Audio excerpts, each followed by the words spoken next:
What's up, Hello. everybody? Welcome to Wolf Den Live episode 213, the one with breaking news. Uh-oh. Breaking. Apparently, we now know who Banjo and Kazooie are named after. I saw that. Why don't you read it? Veteran games writer Andy Robinson, who before resuming a career in journalism, spent a few years at ukulele developer Playtonic and has a very cool story about how Banjo-Kazooie got its name. This is per Kotaku. While touring Japan recently, Robinson learned that the former Nintendo president Hiroshi Yamauchi, who passed away in 2013, had a son called Kazuchio.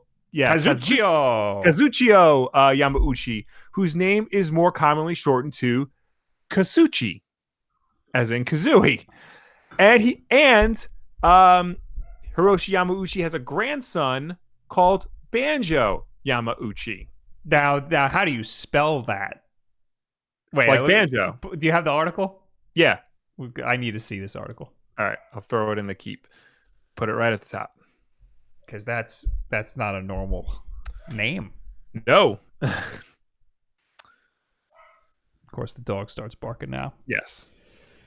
We got a lot of little ones in the family now. This isn't my dog. Well, I can confirm that's my kid. Place your bets on who's going to make more noise. My good, our mother in the other room. True. Just like old times. Will. Yep. Where's the banjo part? Banjo Katuchi. Yeah, it's spelt like banjo.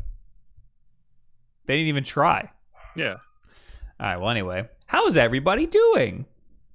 Hello, Luis Morales. Hello, _. Hello, Xavier Meyer.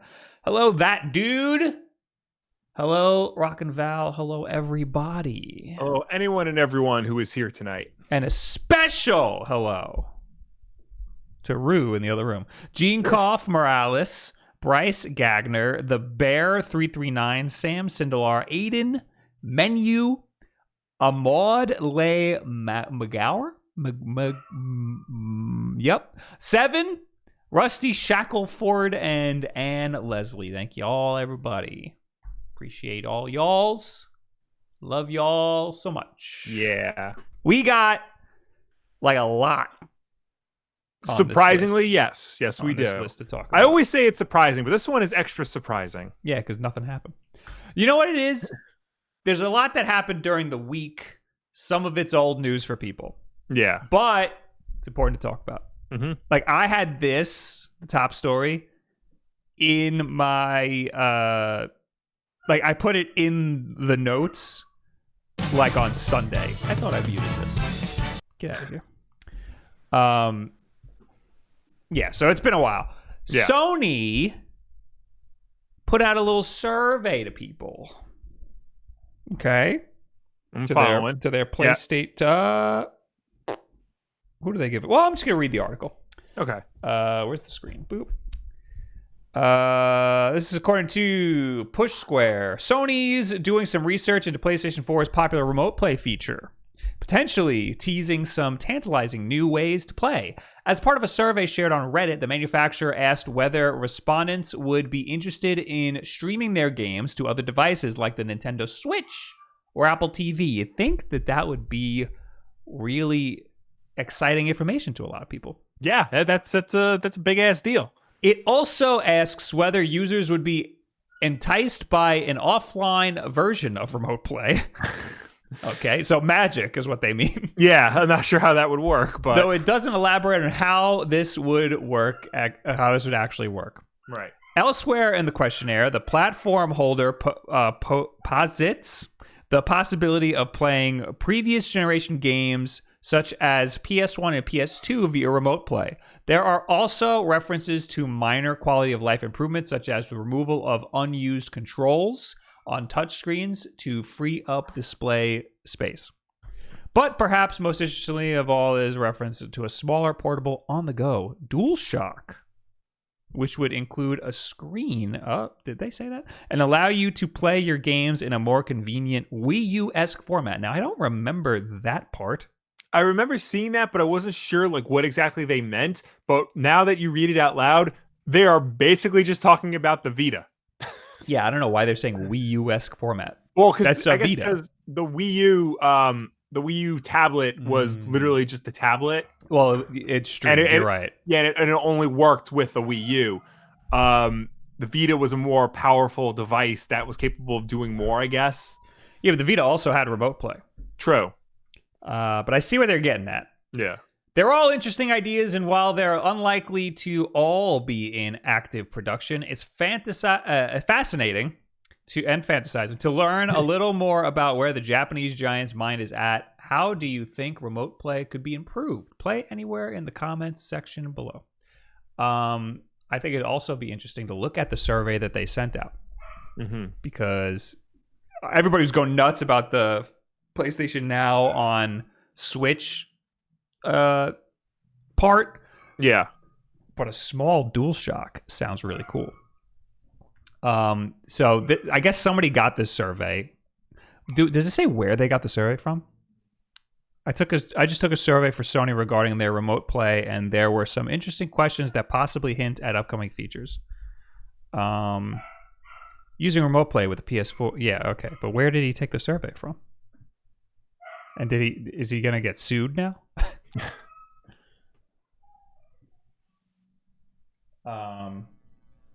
Do you see the survey? I'm looking for it now. Part of the survey is shared on Reddit. Yes. All right. Well, it says via Reddit at Okay. the bottom of Push Square. The ability to use PS4 remote play on a device without an internet connection. Okay, that's where the magic comes from. Provide access to PS1 and PS2 games to play either generation games.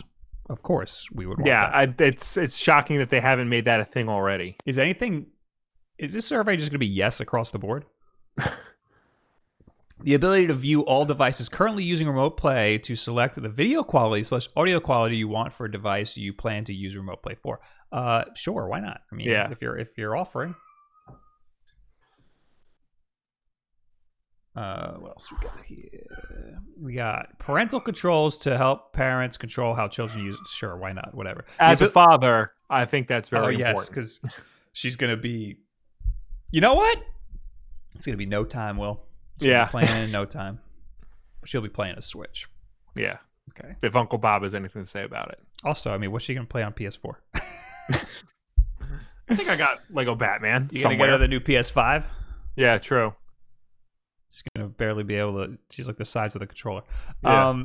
The ability to hide controls not needed for current game playing to allow for a bigger screen size. Yeah, now that makes sense on like a phone. Mm-hmm. But I keep thinking about this in terms of the Nintendo Switch. Right.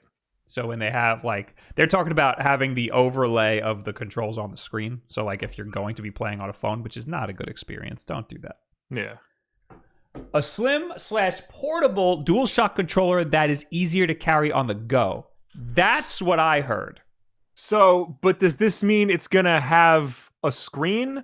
Or is this going to be more like one of those 8-bit do controllers that are like more flat that you can take with you? That's what I'm thinking. Because what is Will's talking about this guy right here. Hold on. One of these guys. 8-bit do light. That's what I'm thinking. I'm thinking this. I'm actually referring. I was thinking more of what the hell is it called? They're the rounded ones with the analog sticks. Oh, the NES Pro. Yes. Because you would need analog sticks. Well, you'll probably see it in a minute. Yeah. That guy. Yeah, you're right. You would need analog sticks. Yeah, it would have to be something like that because that's flat and you can like put it in your pocket and easily carry it, but it has all the necessary buttons. It doesn't have a touchpad, but nobody uses that. This would be sick. And this could be used on my MacBook too to play remote play. Yeah, so I can play remote play on my MacBook. I play it on my Switch if they do that. I mean, as it stands right now, if they release something like this, I'll be able to play it on my MacBook because they already have the technology. What sucks is you need a DualShock controller in order to do remote play on the MacBook. Yeah, which is annoying because I have that Scuff controller, which is awesome, and I can't. I was gonna set the SCUF controller to be connected to my MacBook all of the time, Right. so that I don't have to resync it. But no. So this would be great. I could have this controller synced to my MacBook at all times, and it'll just be my MacBook controller, unless it's a garbage controller. And it'd be cool if this would work on the Switch. Then maybe you could just use it for Switch games. Yeah. But this thing doesn't say screen. Unless maybe we have to go further? Unless it's going to be one of those controllers that comes with a phone clip. True. Well, what did Push Square say? Portable on-the-go DualShock, which would include a screen. Anyway, the ability to customize the controller layout, positioning, size of controls to customize the controller to your hand size. All right. I mean, whatever, dude. Yeah. I've never... do you know of a controller that you can customize to your hand size? No. I don't know. I mean, I know with like the Elite controller, you can adjust the analog stick size. That's about it. Yeah, you can do that on a bunch of controllers, but the actual like grips, unless like the DualShock 5 or whatever, because it has the grips. You like take those off and put like different size grips on. But that's still weird because then the body. Wait, what are you talking about? Like, the DualShock 5 has grips. What are you talking about? The legs that stick out of it. You talking about the DualShock 5? DualShock. Hypothetically, the DualShock 5 is going to look like the DualShock 4, correct? Sure. Do you know how every DualShock has those two prongs that stick out? Oh, you're saying that it might have this. Exactly. Okay, I thought you were saying it does, like it's gonna like we know already. I have no idea already. Anyway, ability to connect different physical controllers to use for PS4 remote play. Hell yeah, dude. Yes. And it specifically says, for example, keyboard and mouse or Xbox wireless controller. Yes. Yes, I would much rather be playing my PlayStation games with an Xbox controller. It's a better controller. The ability to use PS4 remote play on a device without an internet connection. Of course. That's the second time we got that question. But what? How? Magic, Will. We learned it already. I guess. The ability to view all devices. I read that. Yeah, I read that already. The ability to customize privacy settings within PS4 remote play to know you are protected. Sure, whatever. Irrelevant to us. A slim portable dual. I read that. Provide access to exclusive accessories or maps only found while play on PS4 remote play. No. Why would a map? Well, accessories maybe, but I would still like to use a controller. Like if they're talking about that controller, I want to use that controller. Yeah. On my PS4, maybe. But like, what? Certain games, like you only get the map if you use remote play. That's dumb. That's super dumb. Unless they're gonna have like a subscription service, and maybe that's why. The ability to customize the controller. We already said that. This thing is all over the place. I think I read that one. Feature for a low power mode to help control battery life of the device using PS4 remote play. Doesn't the PS4 already have that? Not for remote play. This is for specifically controlling, helping save battery life. Right. Well, I think the controllers have like a low power mode. Like if it doesn't detect it being used for a while, it'll like go into low power mode and then eventually turn off. Well, that's different because they're specifically talking about the device that it's streaming on, this hypothetical remote play device. Yes, like maybe like a. Yeah, well, it's just a video. It's just a video that's playing on the device, really. Well, it still takes up power. I mean, YouTube takes up more battery power on my phone than anything else. Yeah, but like, okay, if YouTube went into a low power mode, what does that mean? It streams at a lower quality video, probably. But that's it. Yeah. So why don't they? Well, I mean, they can't say low quality mode because that doesn't sound good. Ability to play PS4 remote play on more devices. Yes, we already. Oh wait, that's the big one. Yeah, and it says able to play on Nintendo Switch, Apple TV, or Android TV. They put Nintendo Switch right in the front. Yeah, because they knew. So, yes, this is exciting. This is what we want. I should note that when remote play first started, it was available on a lot of devices, like Sony Bravia TVs, the Vita, obviously. I think even PS3 and PS4, and eventually Mac, PC, and I think even Android phones. But a lot of those were taken away. I think right now you can only do remote play on Mac and PC. I think not a lot of people used it. Yeah. It was awesome on the Vita when I used it. Oh, yeah. It was really cool because I remember I used to play a lot of Destiny, and I really wanted the Hawk Moon. Mm-hmm. It was a handgun, and I just could never get it because it was all like RNG based. You just have to keep doing raids and stuff until eventually you get a Hawk Moon, and it just never happened for me. And then after a year of the game being out, Zur, the merchant in the game, randomly had the Hawk Moon one weekend, but I was in Florida. So what I did was I had my girlfriend at the time grind some strange coins for me, and then she got the Hawk Moon, and then I was able to play on my Vita from home. I think I might have had you turn on the PlayStation for me. Yes, and you did. I screwed around with the Hawk Moon, and it was awesome. And I wouldn't be able to have done that otherwise. So it was great on the Vita. I would love to try it on this. I tried it a little bit on my MacBook, but I was next to the PS4, so it's a little bit wonky to set up, especially if you're using the same controller as your PS4. Yeah. I'd recommend having a dedicated controller, but that's super annoying. Yeah. So I was wrong. I was thinking of PlayStation Now. That's the one that was available on a bunch of devices, and then they slowly whittled it away. I was going to say something, but Will's never wrong, so... It's true. But I had faith. PlayStation Remote Play is available. It's still available on Vita. In fact, it's mandatory all PS4 games be Remote Play on Vita. But it is also available on Mac, PC, and iOS and Android.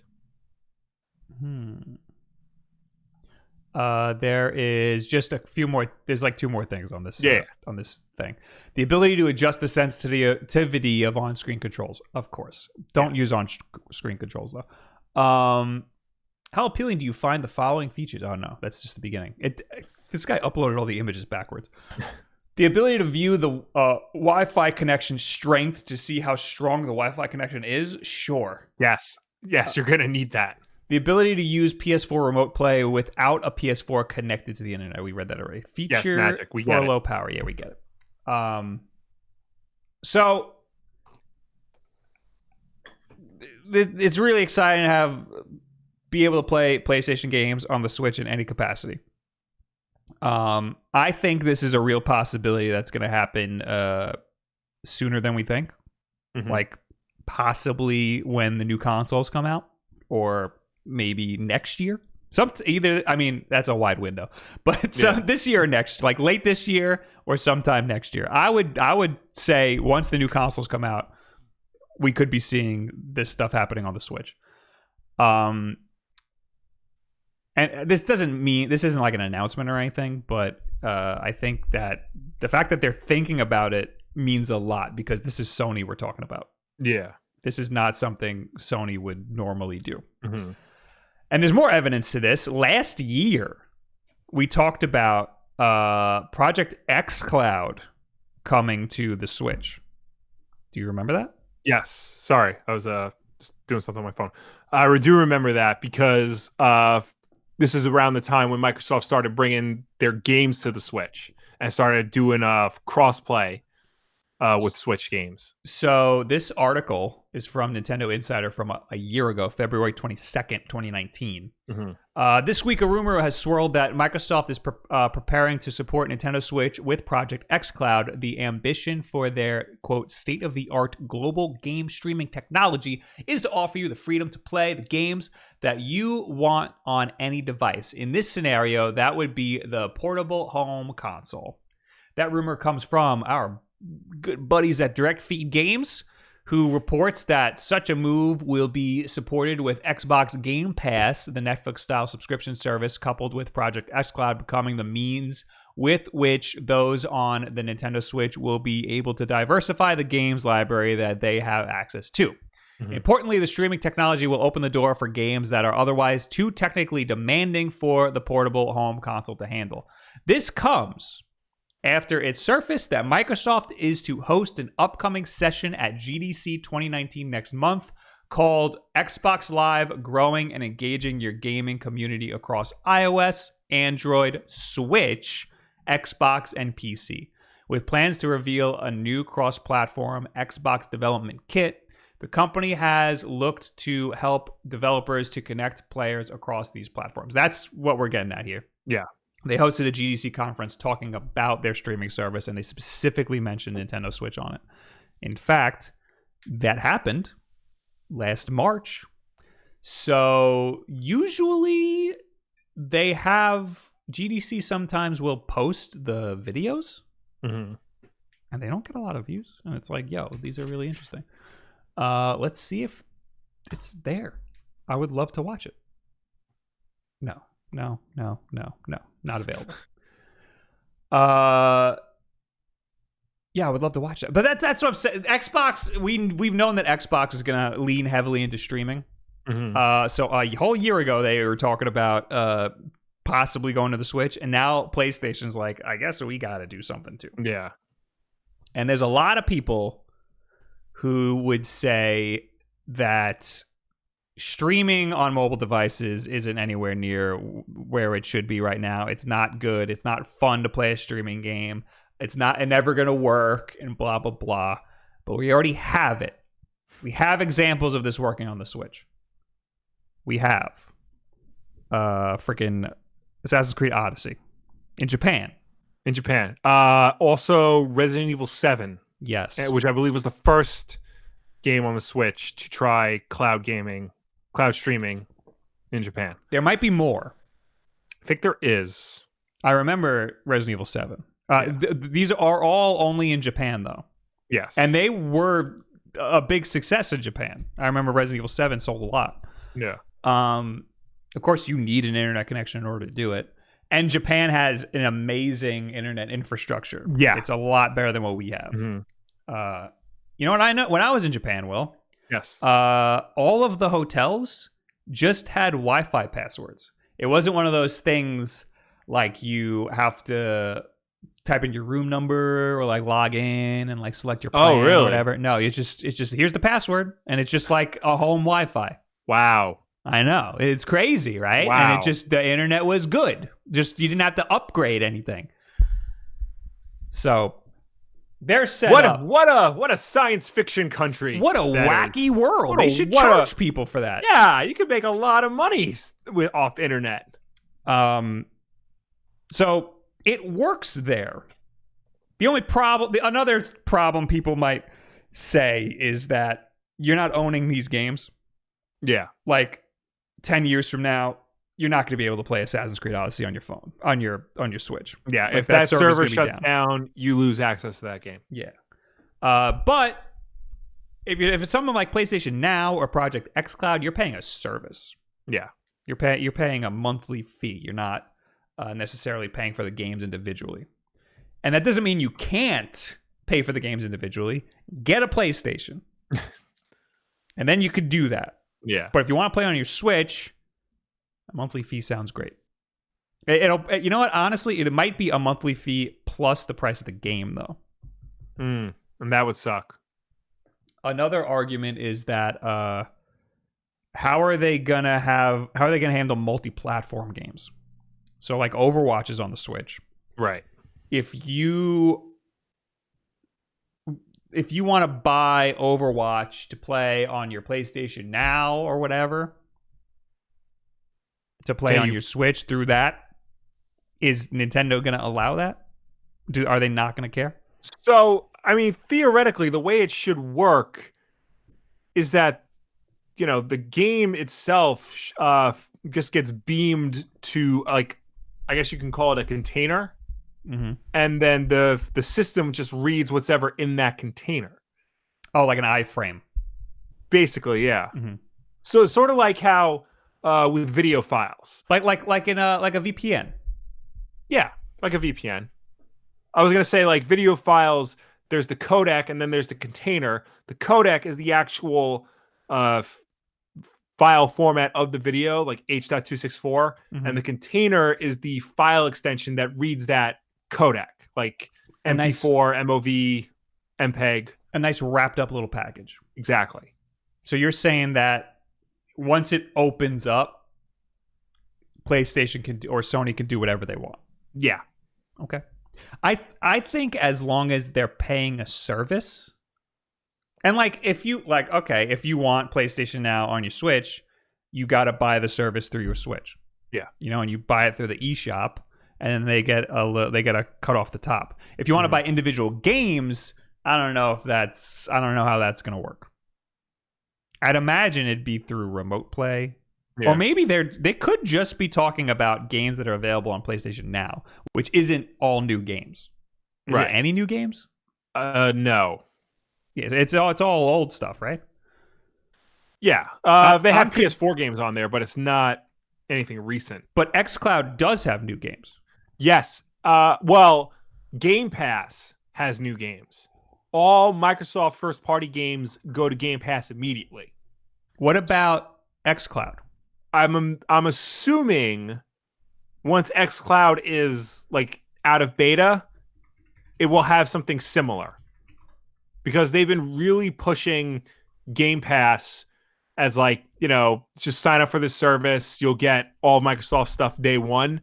So I'm imagining they would have to have something similar for xCloud. So the xCloud beta website has Gears 5, Devil May Cry 5, Tekken 7, Civilization 6, Madden 20. I would not be surprised if once xCloud is out of beta, it becomes Game Pass. Oh, like they just roll it all into one. It gives you the option to download the games, or you can just stream it. That would make a lot of sense. Honestly, aside from that, the big difference between Game Pass and xCloud is streaming versus downloading. Otherwise, they're the exact same thing. That would make me get a Game Pass subscription. Yeah. I don't have one currently because I don't usually play the games when they. I don't. There's just not a lot of Microsoft stuff that I want to play instantly. Right. But if I could stream it like that, dude, especially if I could do it on my MacBook, I'm freaking down. Also, the dude on the cover of Madden 20 looks like Eric Andre. I saw a picture of him before, like on Twitter, and I almost wrote, "How is nobody confused about this? I thought this was a joke." What the hell is his name? He is he's on the Kansas City Chiefs, and they just won the Super Bowl. Well, congratulations. He is the first person to break the Madden curse. Oh, Patrick Mahomes. I need a better picture of him. He is the quarterback for the Kansas City Chiefs. The Madden curse, for those of you who don't know, usually who's ever on the cover of that year's Madden has a very bad season. Tell me that's not Eric Andre. I mean, yeah, no, it does look like Eric Andre. Dude, it looks like a joke. When I saw these pictures, I was like, why is Eric Andre wearing that jersey? But Patrick Mahomes not only had a great season, he won the damn Super Bowl. So there you go. Congratulations, Chiefs. Yeah. I was rooting for the Chiefs just because I heard that the 49ers were being really cocky.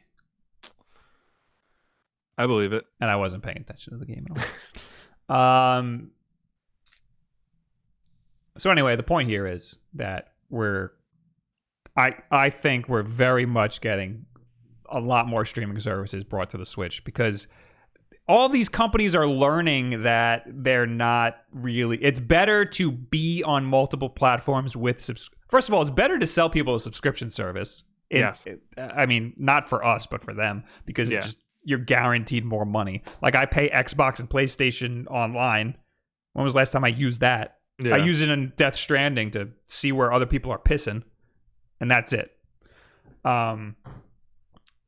But so people are going to do that. They're going to, get this PlayStation Now subscription or the xCloud subscription, put it on their Switch, and then forget about it for a while, and make them more money. And if somebody doesn't have an Xbox but they have a Switch, now you can get them to still buy a subscription service and still pay you.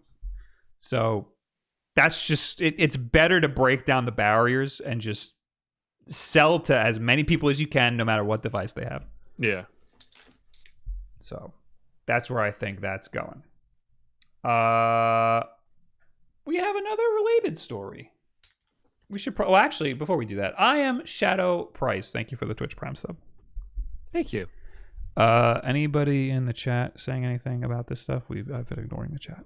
I've been very focused on the topic. Ellis says, if you want to play a game with your friends, you sleep over their house and game all night and eat together and go do something the next day, then game some more.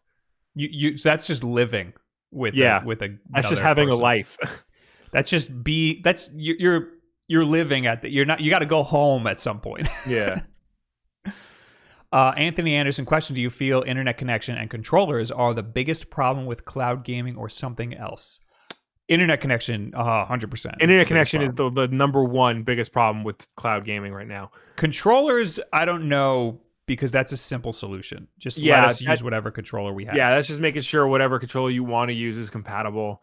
And most controllers for these things are fine. Like a regular PlayStation controller is great.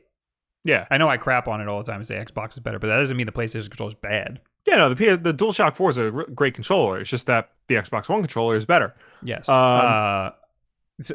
So I'd say internet connection. I think Stadia did a good job by having the controller connect through Wi-Fi also to limit the latency. Yes, that's a good idea, and that's interesting. And from all accounts, when it works great. But that's not going to be...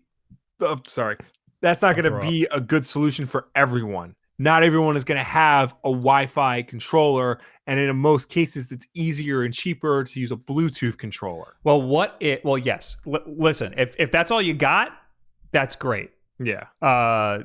Let everybody use what they have.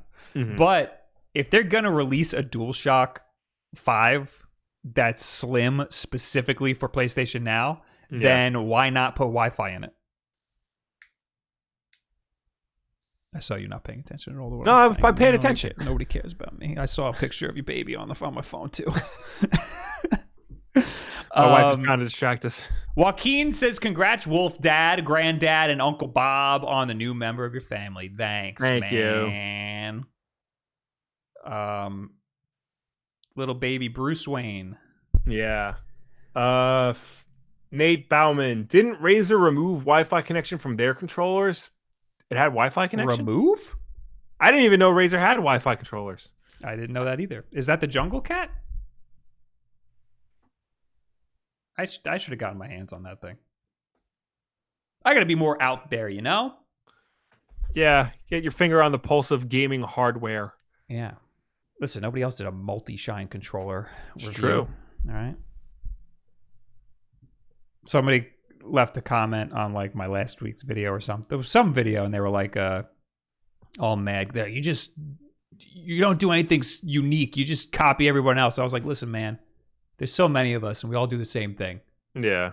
We're going to step on each other all the time. Just find someone you like and watch their stuff. But nobody else is doing a multi-shine controller review. One guy did a year ago. Anyway, there's related news to all of this. Yes. I was saying all of these companies are breaking down their barriers, releasing their games on everybody else's console, and trying to get services all over the place because they're like, we just want more money. Wherever you are, we want your money. Nintendo doesn't even think PlayStation or Xbox will have a significant impact on its business. PS5 or Xbox Series X, the new stuff. Mm-hmm. They don't think that stuff's going to impact their business at all. This is according to Nintendo Life. 2020 is set to be a huge year for gaming, with both Sony's PlayStation 5 and Microsoft's Xbox Series X planned to launch towards the end of the year.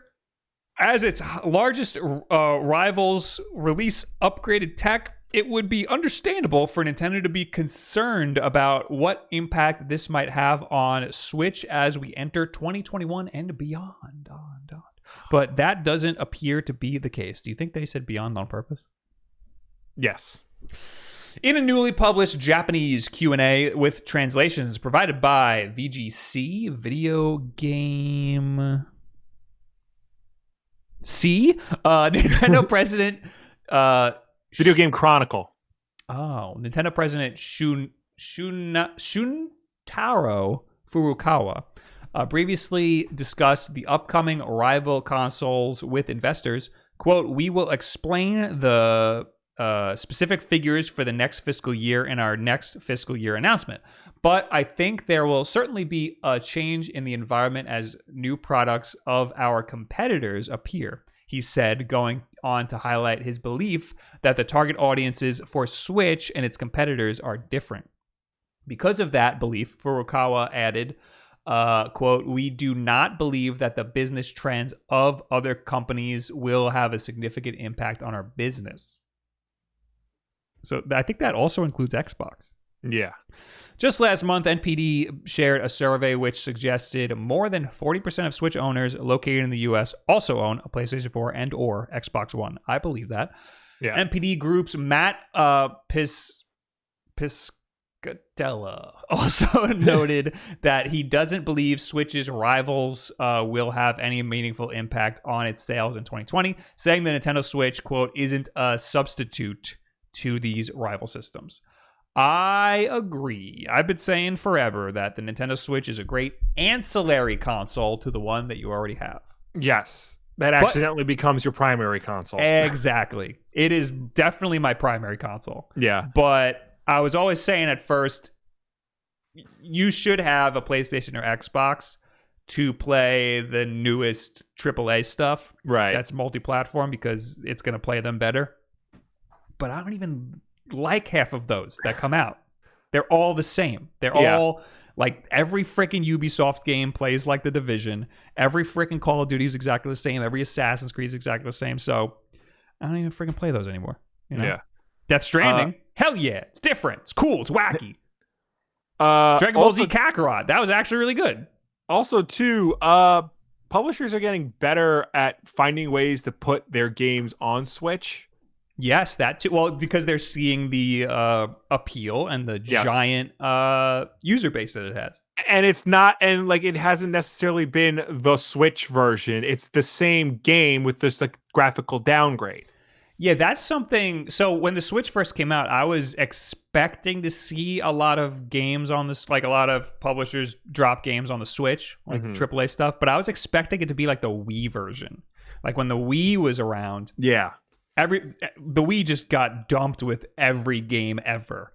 Yeah. And a lot of AAA publishers were publishing the same game on the Wii, but the Wii version was a garbage version. Yeah, not just the graphics being bad, but they like it would be made by a different developer, and it would just be and the gameplay would be different. Yeah, every year that there was a Madden game on the Wii, it was a drastically different game than it was on like the PS3 or 360. Like the PS3 and 360 got traditional Madden games, and they were, you know, the joke is same game every year, just with a roster update.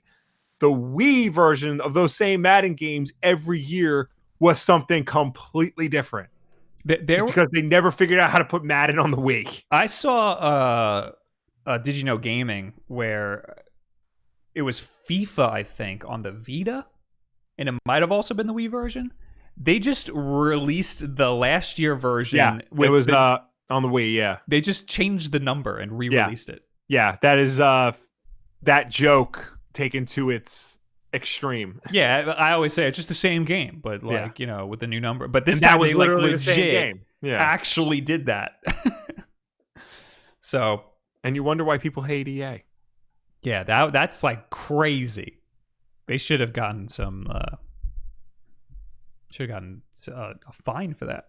I didn't see it in the Keep, but speaking of EA, did you see their investor call where they were like explaining why they don't have more games on the Switch? Is it because we just are lazy, dude? Basically. Do they not see the... It's not that they're lazy, it's just, you know, the priorities. Like their priorities are not... I'm trying to find it because it was such a... It is really crazy. Bad they're answer. The only publisher that's just not there. Here you go. Forbes. That's too legit. Yeah.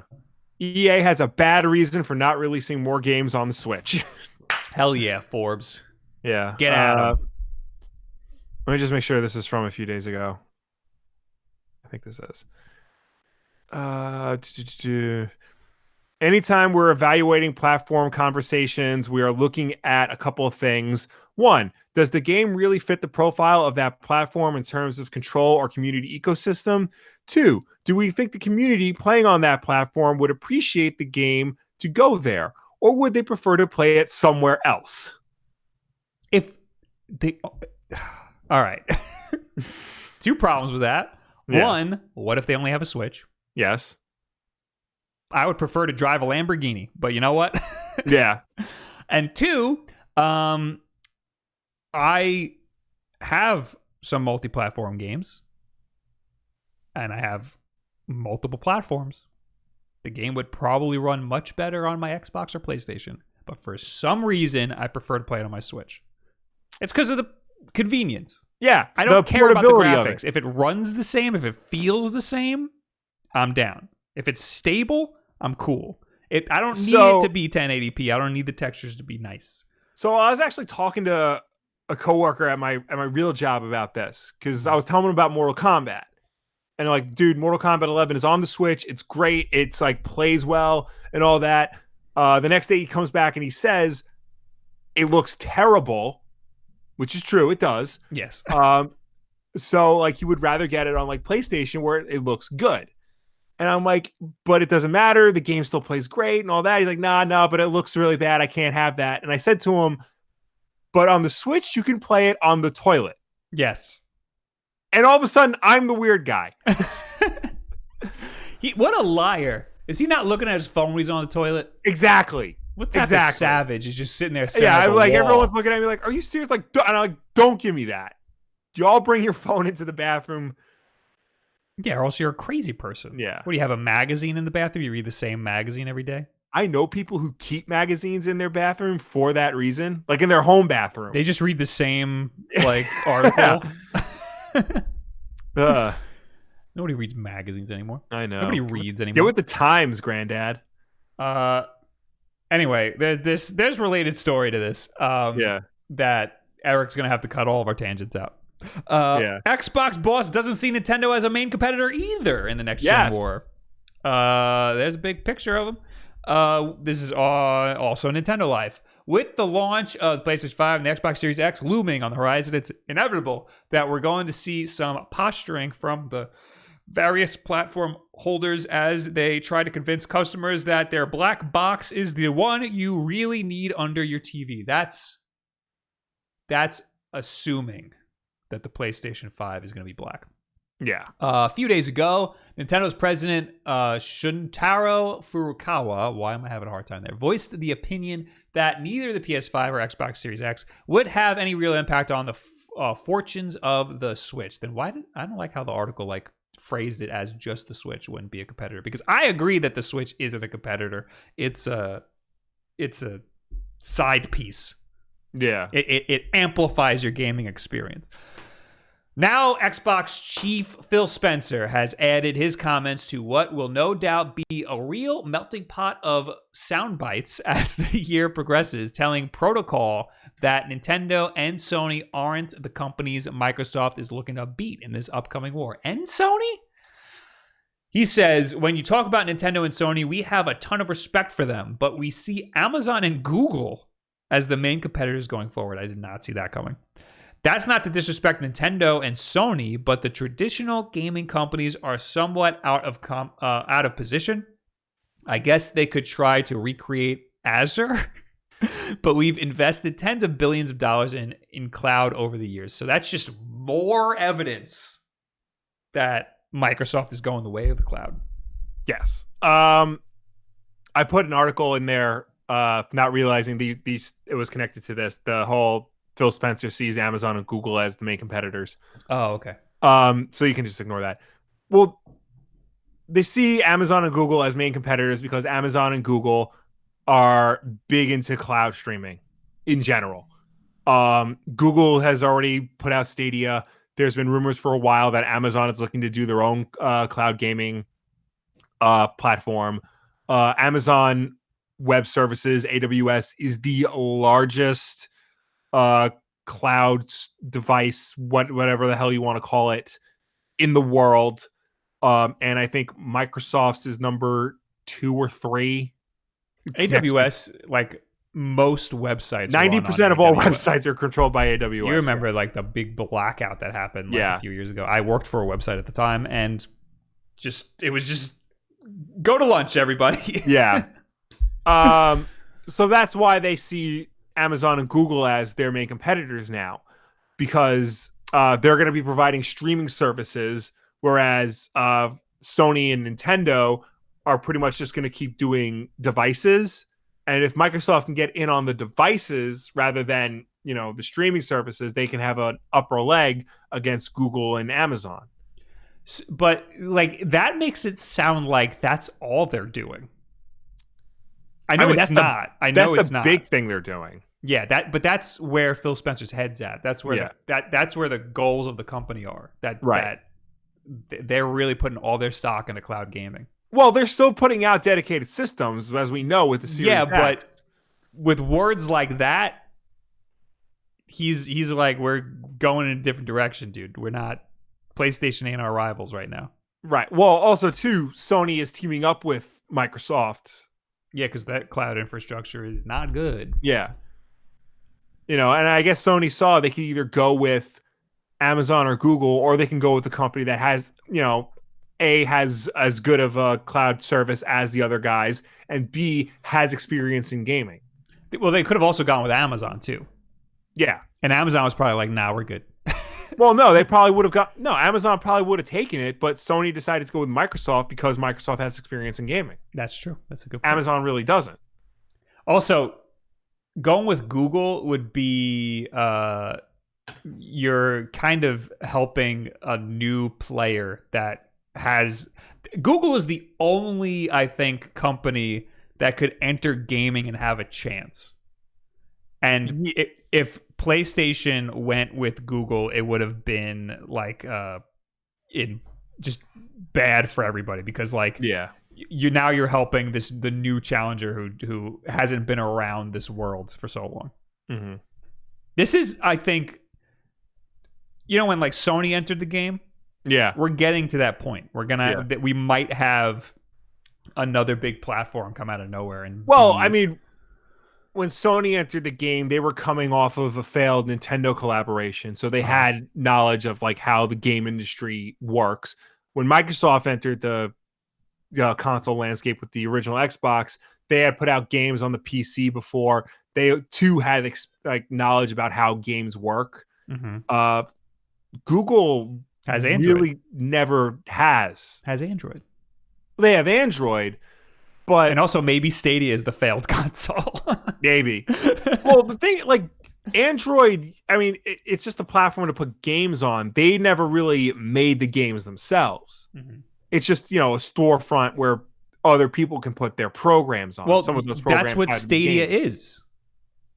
For now, but they also want to make first-party games. Yeah. Sony wasn't doing that.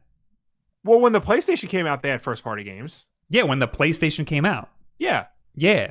But not before that. They didn't have experience in developing games. They had experience with making one console to pitch to Nintendo that they didn't pick up. That's the experience that you're talking about. Right. But any other lessons that they might have learned from Nintendo, they took, like, the importance of having good first-party games, like the importance of good relationships with third parties, and use that knowledge to make the PlayStation. Yeah, and that could happen right now. We could see that in another company right now, because the landscape is changing. Back then, we had 2D games, and then we moved over to 3D. Right. We had these big tech companies come in and capitalize on that. And right now, we're moving to cloud services. There's prime time for new companies to come in and change the landscape again.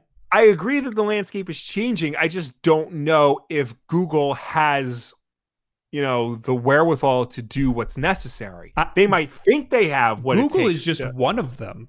There could be another company that comes in and changes things up. Yeah. Could be Amazon. Well, I don't know. Because Amazon, like Google, like if they put out a device that fails, it fails hard. Also, Google hardware. So does Google. Yeah. Not Google. Amazon hardware is terrible. Mm-hmm. Like Kindle Fire tablets are workable garbage. They're very cheap. They're very cheap. They're very low powered. Google hardware is awesome. Yeah, Google hardware is great. But, Amazon hardware, I mean, yeah, your Echo devices, they work, but they don't have to be, processing powerhouses. Like the Kindle Fire tablets are very low powered. That phone they came out with a couple years ago was abysmal. They don't really make high quality, high powered devices because they want everything to be as cheap as possible to get it in as many homes as possible. So I don't know if they'll be able to make a device that can power Call of Duty at 4K 60 like everything else. I think that was another big flaw in Stadia, saying that it's going to do 4K 60, because now everybody's all upset that it doesn't actually do that. Because that's not the main goal of the platform. So why even advertise? No, but that's a big selling point. Yeah. Zap Fox. No, is that who said this? Yes. He says Apple is out of touch too. That brings up another good point. Apple is a major competitor in this space too, because they might have the biggest gaming platform. Apple and gaming is so weird. Yeah. Like they will go through like spells of like never talking about games, never acknowledging them. Then they'll do one conference where like they'll mention gaming and then all of a sudden Apple Arcade out of nowhere. Apple Arcade, or like a couple years ago, they talked about how great their recent Mac line was for gaming. Like I think the Metal graphics processor was like really good, high quality for games. I think I think gaming's just a really good way to show off the power of your device. Right. And that's what that's all about. Well, the Mac Pro that came out this year, like that would have been the perfect thing to talk about gaming on, but nothing. Oh, they didn't. I saw other people talk about it, but I don't think they did. They Yeah, didn't really have a big thing about it, right? Like they didn't have like a conference or anything. They just kind of, here's the Mac Pro. Well, no, they talked about the Mac Pro at one of their developer conferences, but like at that they didn't mention a single thing about gaming. They did, because I remember the screen, and then I remember the stand, and everybody was freaking out about it. And not to belabor the point, but remember when Steam came to Mac? No, I don't remember. It was like a couple of years ago when Steam came to Mac. That was a big deal because this is like the largest gaming store in the world coming to Mac OS. You can play most of your Steam games on Mac. And now in 2020, if you upgrade to Catalina, most of those games aren't playable. Yeah. Because they're 32-bit and you need 64-bit software to run. I remember the Apple Store used to have like a couple computers that had like, Lego games on it and stuff. Yeah. I mean, they still they have like some Apple TVs that you can play Fortnite on, like in the store. Yeah. Yeah. And you can, like, they made a big deal. You can pair DualShock 4 and you can buy an Xbox One controller from the Apple Store to use on your Apple TV. Mm-hmm. That's cool. That's awesome. Yeah. They're very weird with gaming. Apple Arcade is actually really awesome. And it is. I signed up for the subscription because that was the only way to play What the Golf. Yeah. And I was ready to cancel it after I played What the Golf, but I accidentally kept it. But I'm discovering all these cool games. Like it's got a lot of cool games in there. What's the skate one? I saw Matt Day on Twitter talking about it. Is that Skatebird? No, not Skatebird. Skate City. Okay. I haven't actually played it yet, but it looks really good. It's reminding me of a mix between like Ollie and Skate. Yeah. Skate City. I know that one. But no, mobile games are great. Apple, there's a lot that they could if they just change like a couple things, they could really like shake up the gaming space. Yeah. They already have a big share of the market though, so they don't really care. But they could like have some huge impact if they just changed a couple things, but they just don't care. So I'm actually on the Mac App Store right now, just because I'm curious, and I'm looking at the top paid games, and number one is The Sims 2. I believe it. And then like you go down the list, and it's all older games. Roller Coaster Tycoon 3, Sim City, KOTOR. Well, what's the most sold game on the Steam on Steam? Isn't it freaking Skyrim? Probably. It's an old. I know it's not a new game. Right. Yeah. But no, that makes sense. I mean, Sims 2 was insane. Yeah. I used to profile people when they'd come into GameStop. I'd go, "This person wants the new Sims DLC," and they'd be like, "But even like the games they're promoting, like Firewatch, uh, Oxenfree, The Witness, Shadow Complex. These are like older games. Mm-hmm. Like the games category is nothing really like new. Yeah. Sometimes I just like playing games on my Mac because it's what I have, you know. I mean, yeah, it's all I have, and I would love to play more games on my Mac, but if they're all, becoming unplayable. Soviet Jump Game is available on Mac. Yeah. I don't know if it's 64-bit. The Everything old- should be 64-bit now, but it Yeah. is stupid that Apple doesn't let you play 32-bit stuff. There's not even a compatibility mode. Yeah, there's no reason for that. That's Yeah. stupid. I mean, it's to force developers into adhering to Catalina, but I mean, yeah, I get it, but at the same time, a computer is not your phone. they should do what they do with unregistered developers. They should just say, warning, this is a 32-bit device. It's not optimized for your computer. Please go jump through all these hoops in order to play it. Mm-hmm. That's what they should do if they want to be totalitarian. Yeah. All right. We got some super chats. Dark Type 569. Nice. I have been a supporter on this channel for a whole year. Just here to send my love to you, Wulff Bros. Thanks for making my Wednesday heart. Thanks you for being a long-time supporter. Thanks for being here through all the stuff. Dylan Pierce with $10. Several months ago, you mentioned you got a random check and didn't know where it came from. I use Podcast Addict, and there's always a short 10-second ad at the end of every podcast. There you go, baby. There you go. Like every month we get like a couple bucks. Yeah. From this podcast service I signed up for maybe 2 years ago. And yeah, I know that it plays ads on our podcast, but I don't know where the ads come from. Yeah. So there you go. He uses what is it? Podcast Addict. Yeah. Okay. So I guess it puts it on there. Does it put it on any other one? If you hear an ad at the end of the podcast, let us know where you're listening to it from. Yeah, that's what I'm curious about, because I'm assuming that just pulls our RSS feed from somewhere. Yes. That's what this service is supposed to just take the RSS feed and throw a freaking an ad at the end of it.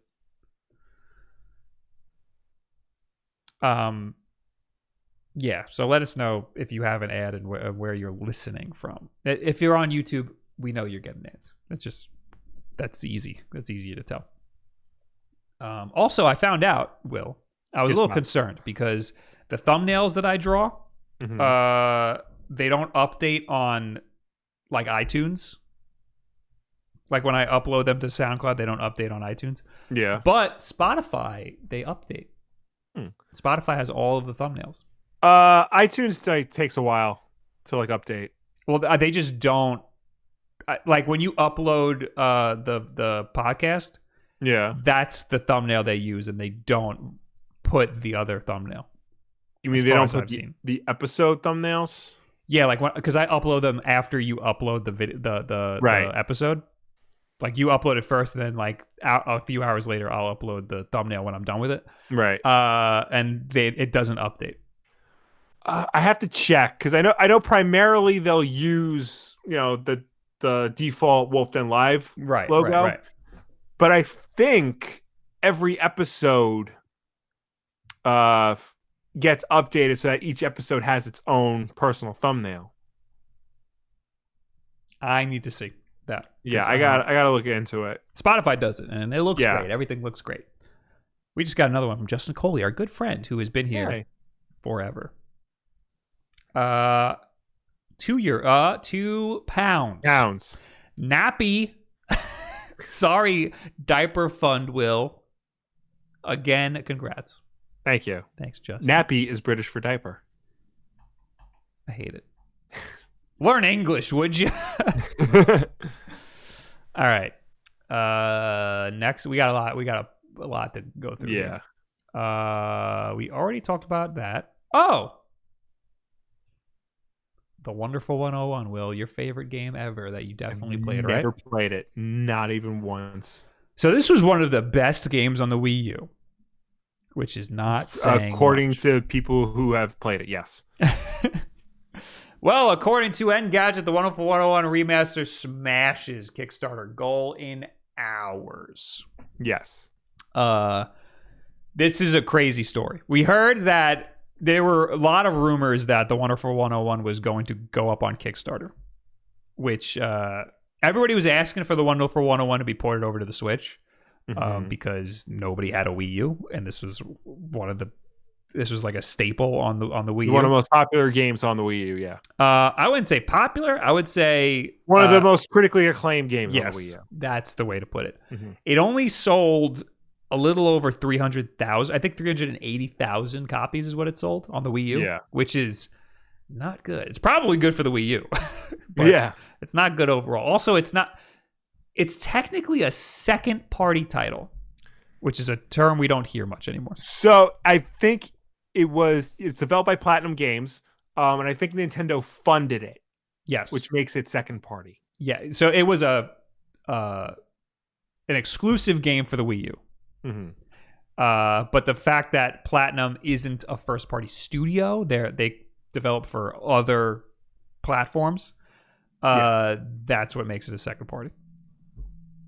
Anyway, Engadget says, if anything demonstrates that gamers love a bit of cult nostalgia, it's the eye-watering success of Kickstarter campaigns pledging to bring former hits back to life. And that's absolutely the case with former Wii U title, The Wonderful 101, the remastering of which obliterated its Kickstarter goal in less than an hour.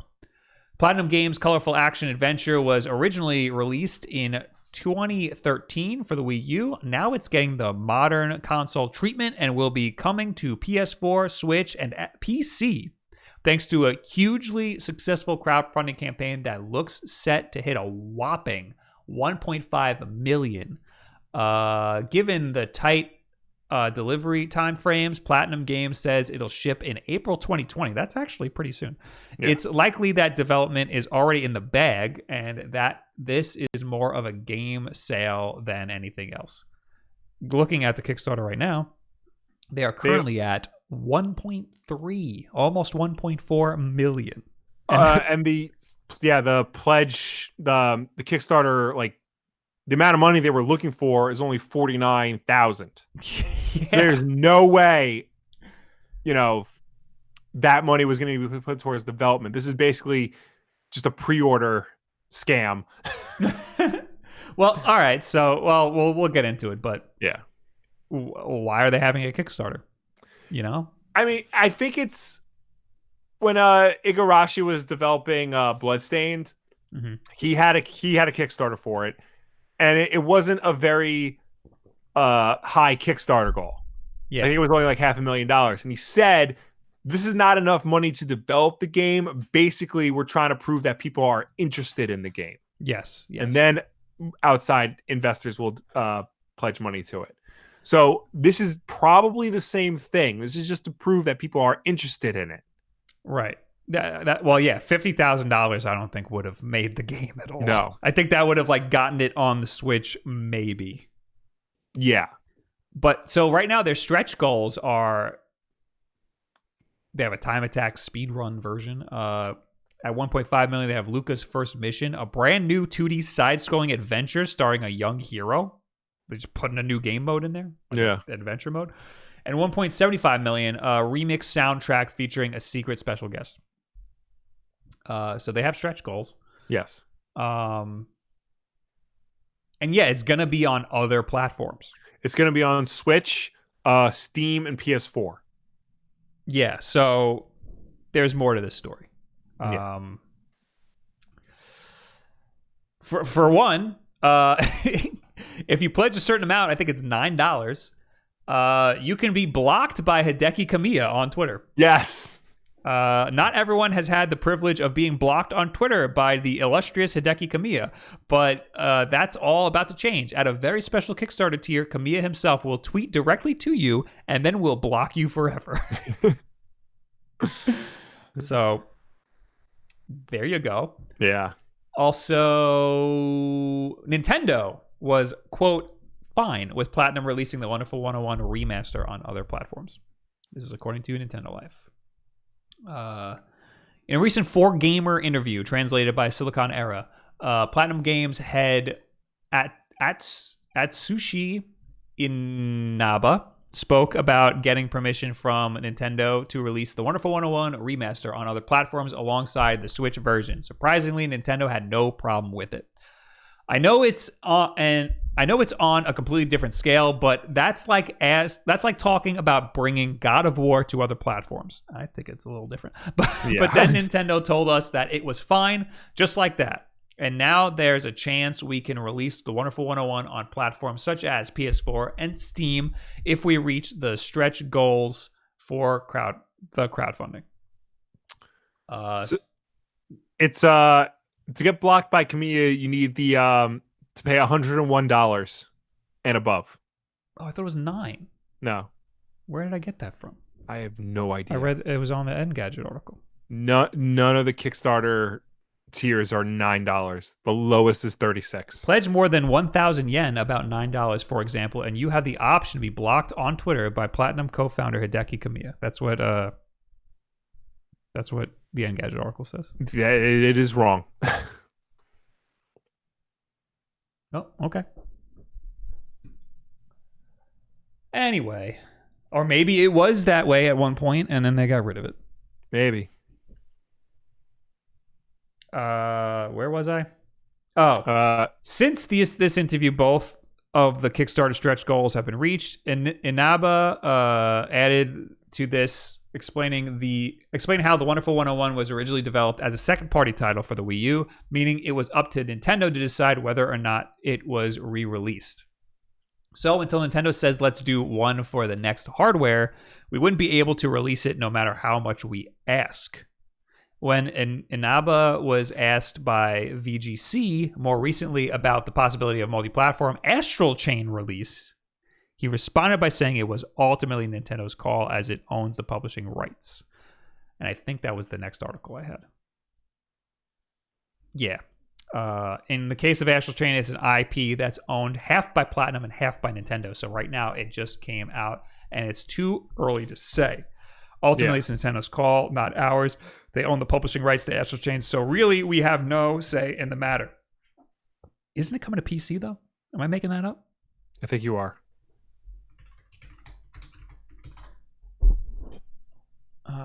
Will there be a PC? No, I think just everybody wants it. Yeah.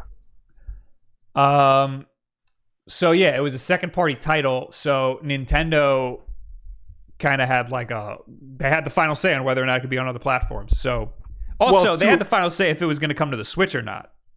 True. So that's why this Kickstarter exists, because Nintendo was like, we don't care about the Wonderful 101.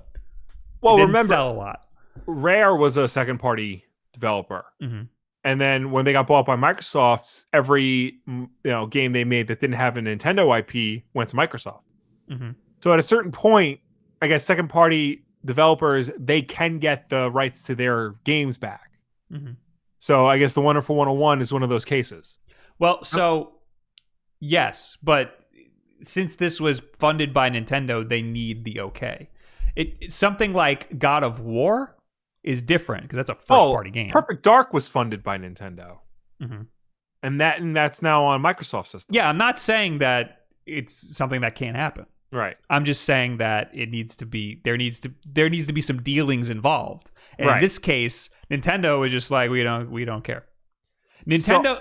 I'm saying that Nintendo didn't have the care at all to put this on the Switch. That makes me think that maybe Nintendo doesn't own the IP to the Wonderful 101. They just funded the game, but let Platinum keep the rights to it. It's like Sunset Overdrive was published by Microsoft, funded by Microsoft, but that IP is owned by Insomniac Games. So now that Insomniac is owned by Sony, if they want to make a sequel or a remake of Sunset Overdrive, they can. But then why did they have to ask Nintendo if it was okay to put it on other platforms? I have no idea. I'm saying it's because they had some stake in it. They owned some of it. Probably. And it's the same thing with Astral Chain, it looks like. Looks which like makes Astral sense. Chain might have more. They might have more of a say in that. That's if true they're because it was we know that it's half and half with Astral Yeah. Chain. So yeah, the reason why they're doing a whole Kickstarter thing is because Nintendo just was like, we don't need this right now. Yeah. And then they were like, well, what if we prove that people want it, Mm-hmm. so that we can also get our own money to do it. And that's what the whole Kickstarter is for. Yeah. And then for the stretch goals, they were like, can we please release it on other platforms? They're like, Wonderful 101, we forgot all about that game. Do whatever you want with it. So maybe I'll actually play it now. April is really close. Yeah. And I think you'll like this game. I've heard it's like Pikmin with superheroes. Never mind. I'm never playing it.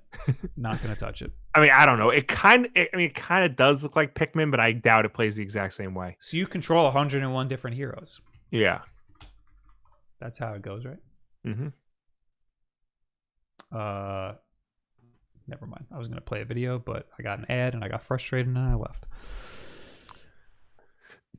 There's some new games coming out. Okay. And there's one you can play right now. If you know a little Nihongo. Will. I don't.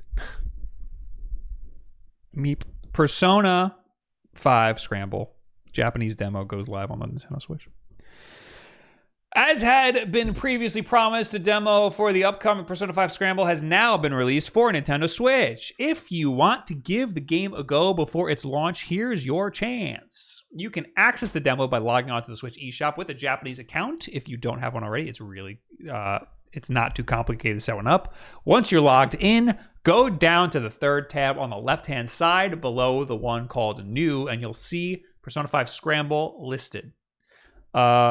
Once you've clicked that, could you read this article while I actually do that? Hold on. Once you've logged in, go down to the third tab on the left-hand side below the one called New, and you'll see the Persona 5 Scramble page listed. Once you've clicked that, choose the bottom option on the right-hand side, the smaller of the two boxes, and you'll be able to download the demo. Then you can choose to play it as you would with any other game on your console, as long as you don't mind playing in Japanese. The demo was first announced last month alongside a new and very flashy trailer.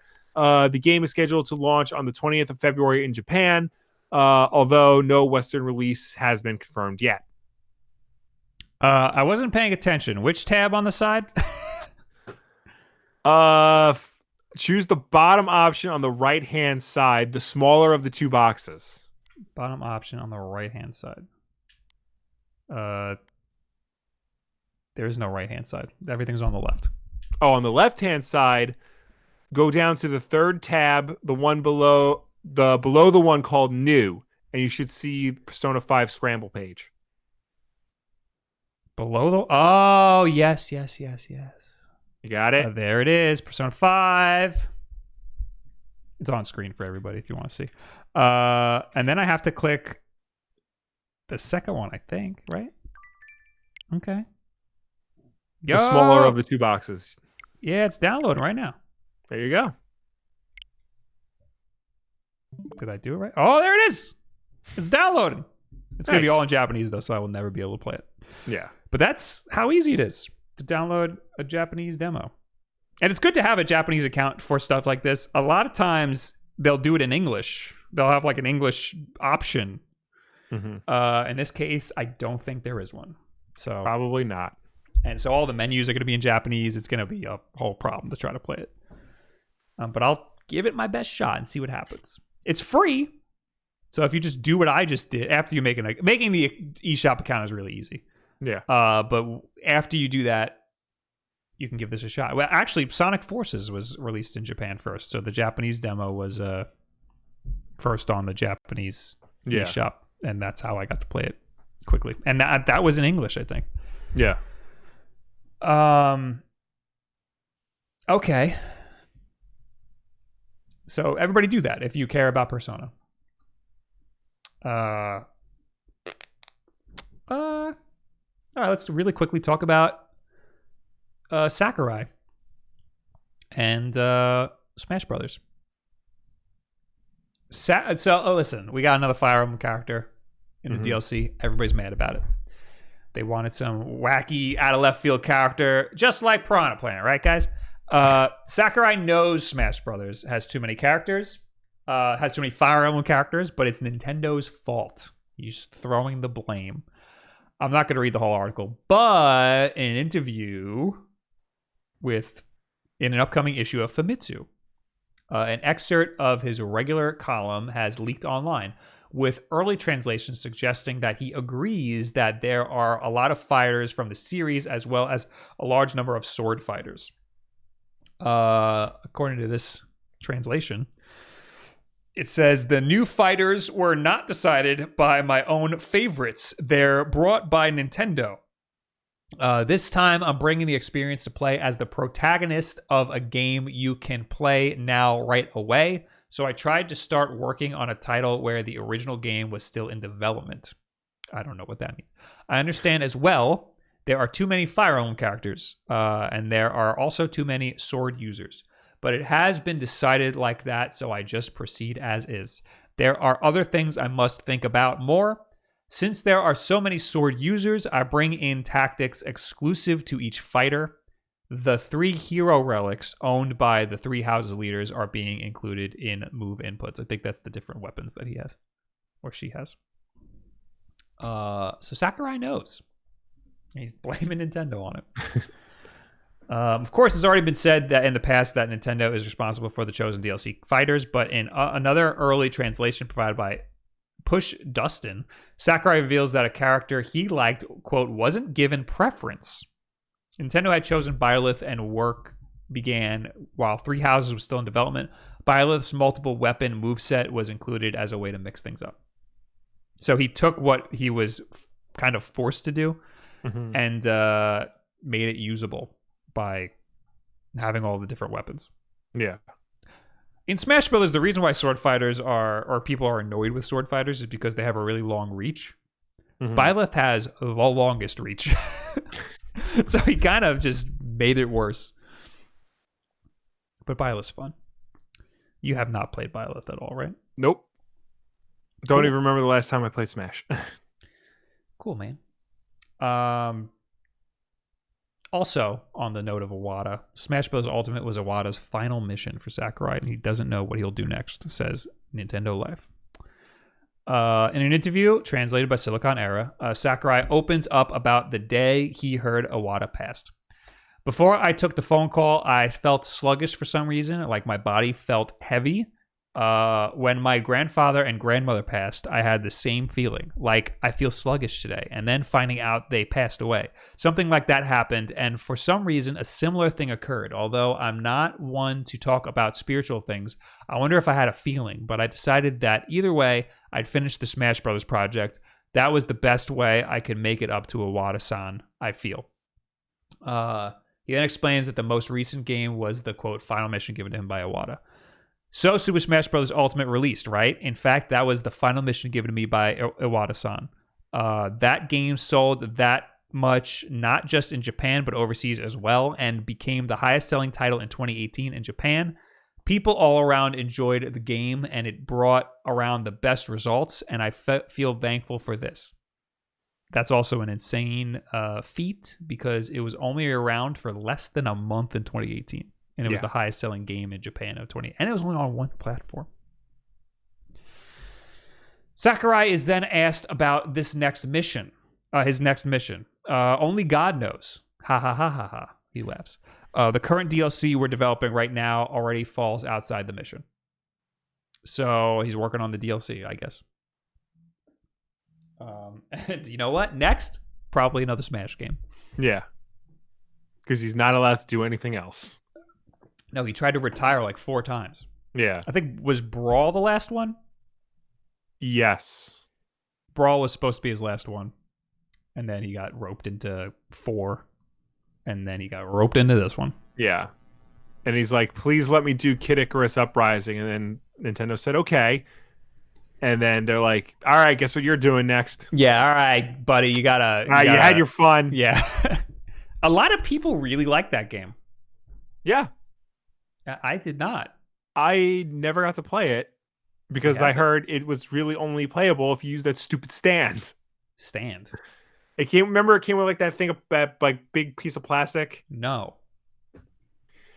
Because it was like the way you controlled it was weird, and like if you held it for too long, it like would make your arms tired. So they sold like a stand with it, so you just prop it on that. I've never heard of this. We have the game. I know. That's weird. I don't remember it coming with a stand at all. Yeah, no, look it up. It's I have it on the screen right now. Yeah, that's it. Somebody's using it for the Switch. Yeah. Wait, these are all for the Switch. No, that's the one. Yeah, that's it. I mean, I'm sure they might have repurposed it for. Yeah, no, it looks like it would perfectly fit a Switch. Yeah. When did Iwana pass away?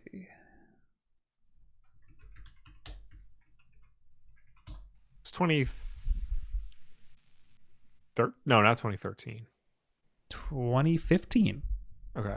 That was a long time ago. So Smash has been in development for at least that long. Yeah. When did the Wii U one come out? Good question. That was 2014. Okay. So it's been in development for at least that long. Yeah. All right.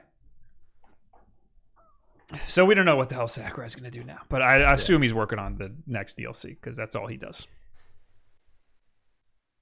You got anything to say, Will? No, sorry, I got distracted because I was looking up Kid Icarus Uprising, and it said it was developed by Sora Limited, which is Sakurai's company, right? And Project Sora, which is another Sakurai thing.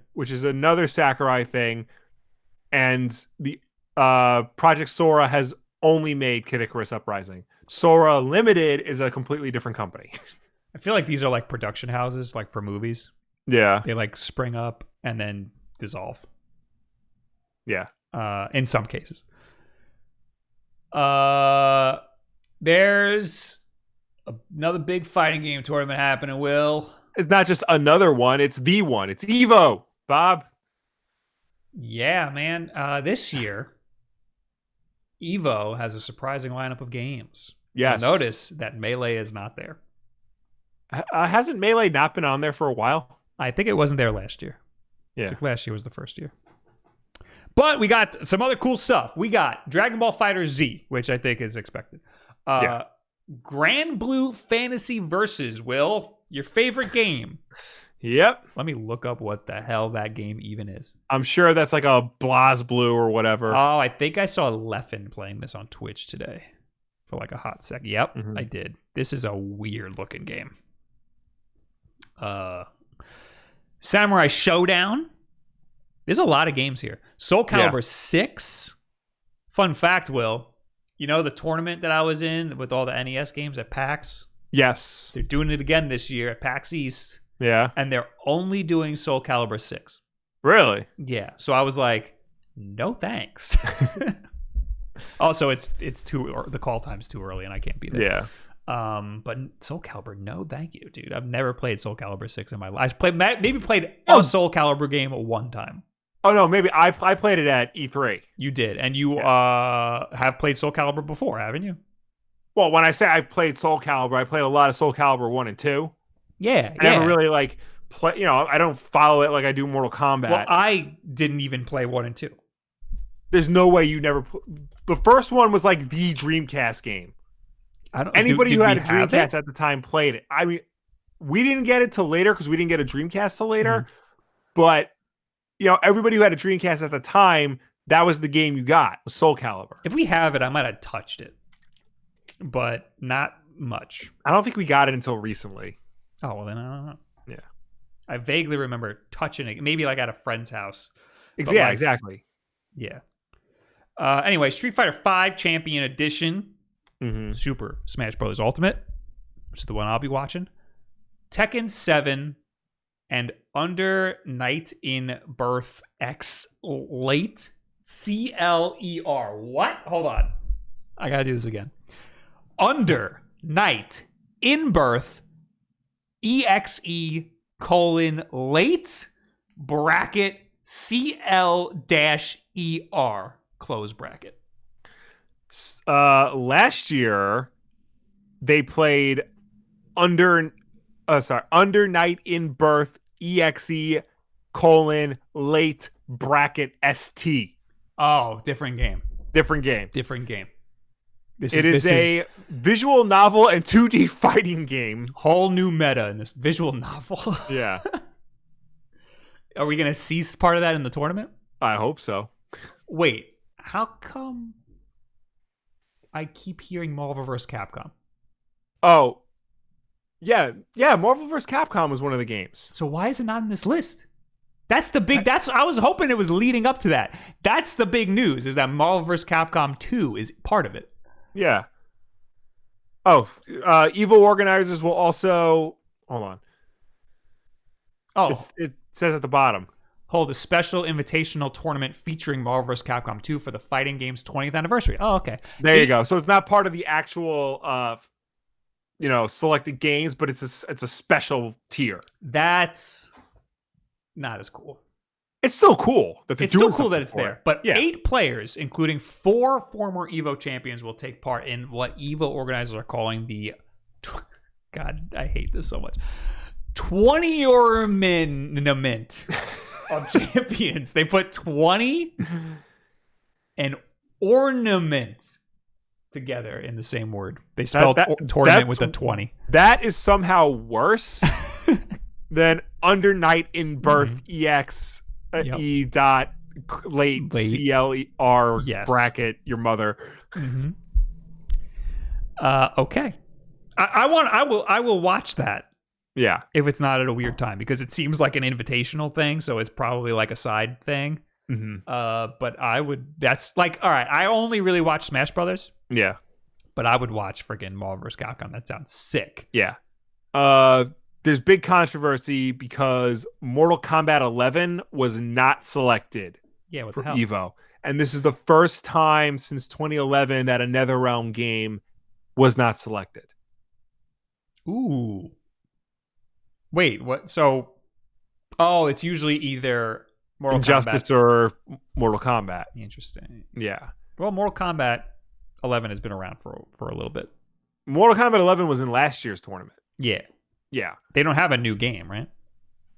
Right. Well, hold on. In 2011, I think they played Mortal Kombat 9,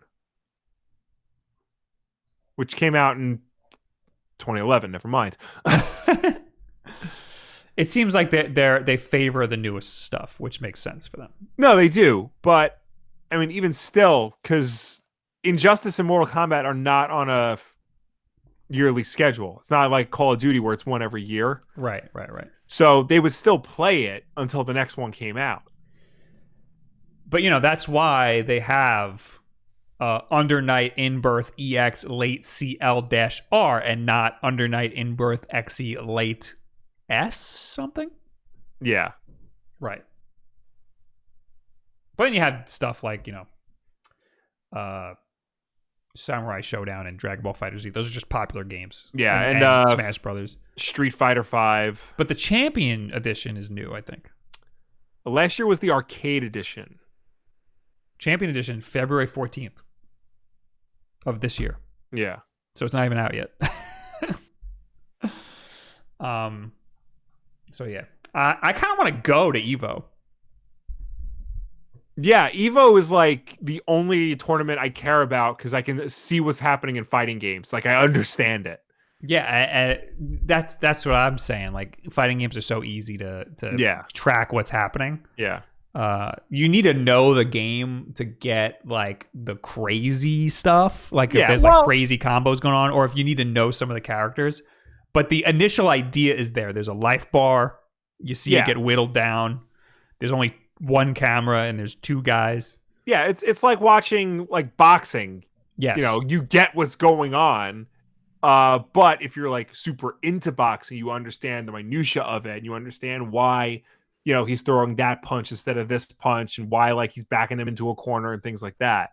Correct. I got somebody yelled at me on Twitter saying that I'm wrong about not understanding StarCraft. They said you're just not watching the right streams. I said, no, I'm not wrong.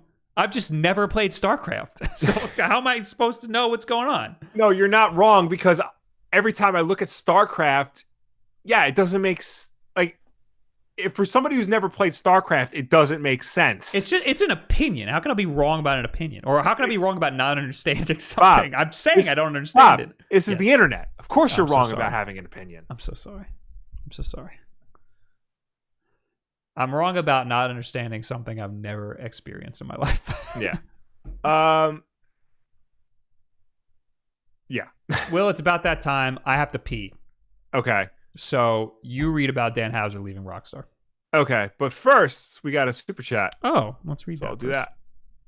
If Streamlabs. Well, it's load. Jordan Scott with $2 who says, "My dog's barking." Will, Yeah. you look like a tired dad. Congrats. Thank you.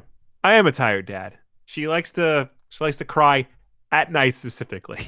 I got news for you. Will was always tired. Yeah, that's my secret, Captain. I'm always tired. All right, you read about Dan Houser. All right, hold on. I opened up the Evo article again. You're bad at this. I know. Shut up. You need an assistant next to you. Go pee. All right. I'm just making sure that we're filling time. Rockstar co-founder Dan Houser is leaving the company. He touched every franchise it worked on. This is according to The Verge. Dan Houser, the co-founder of Grand Theft Auto developer Rockstar Games, will leave the company in March. The news comes from an SEC document registered by publisher Take-Two Interactive via Nabillion on Twitter. This move comes after an extended break taken by Houser that started in the spring of 2019.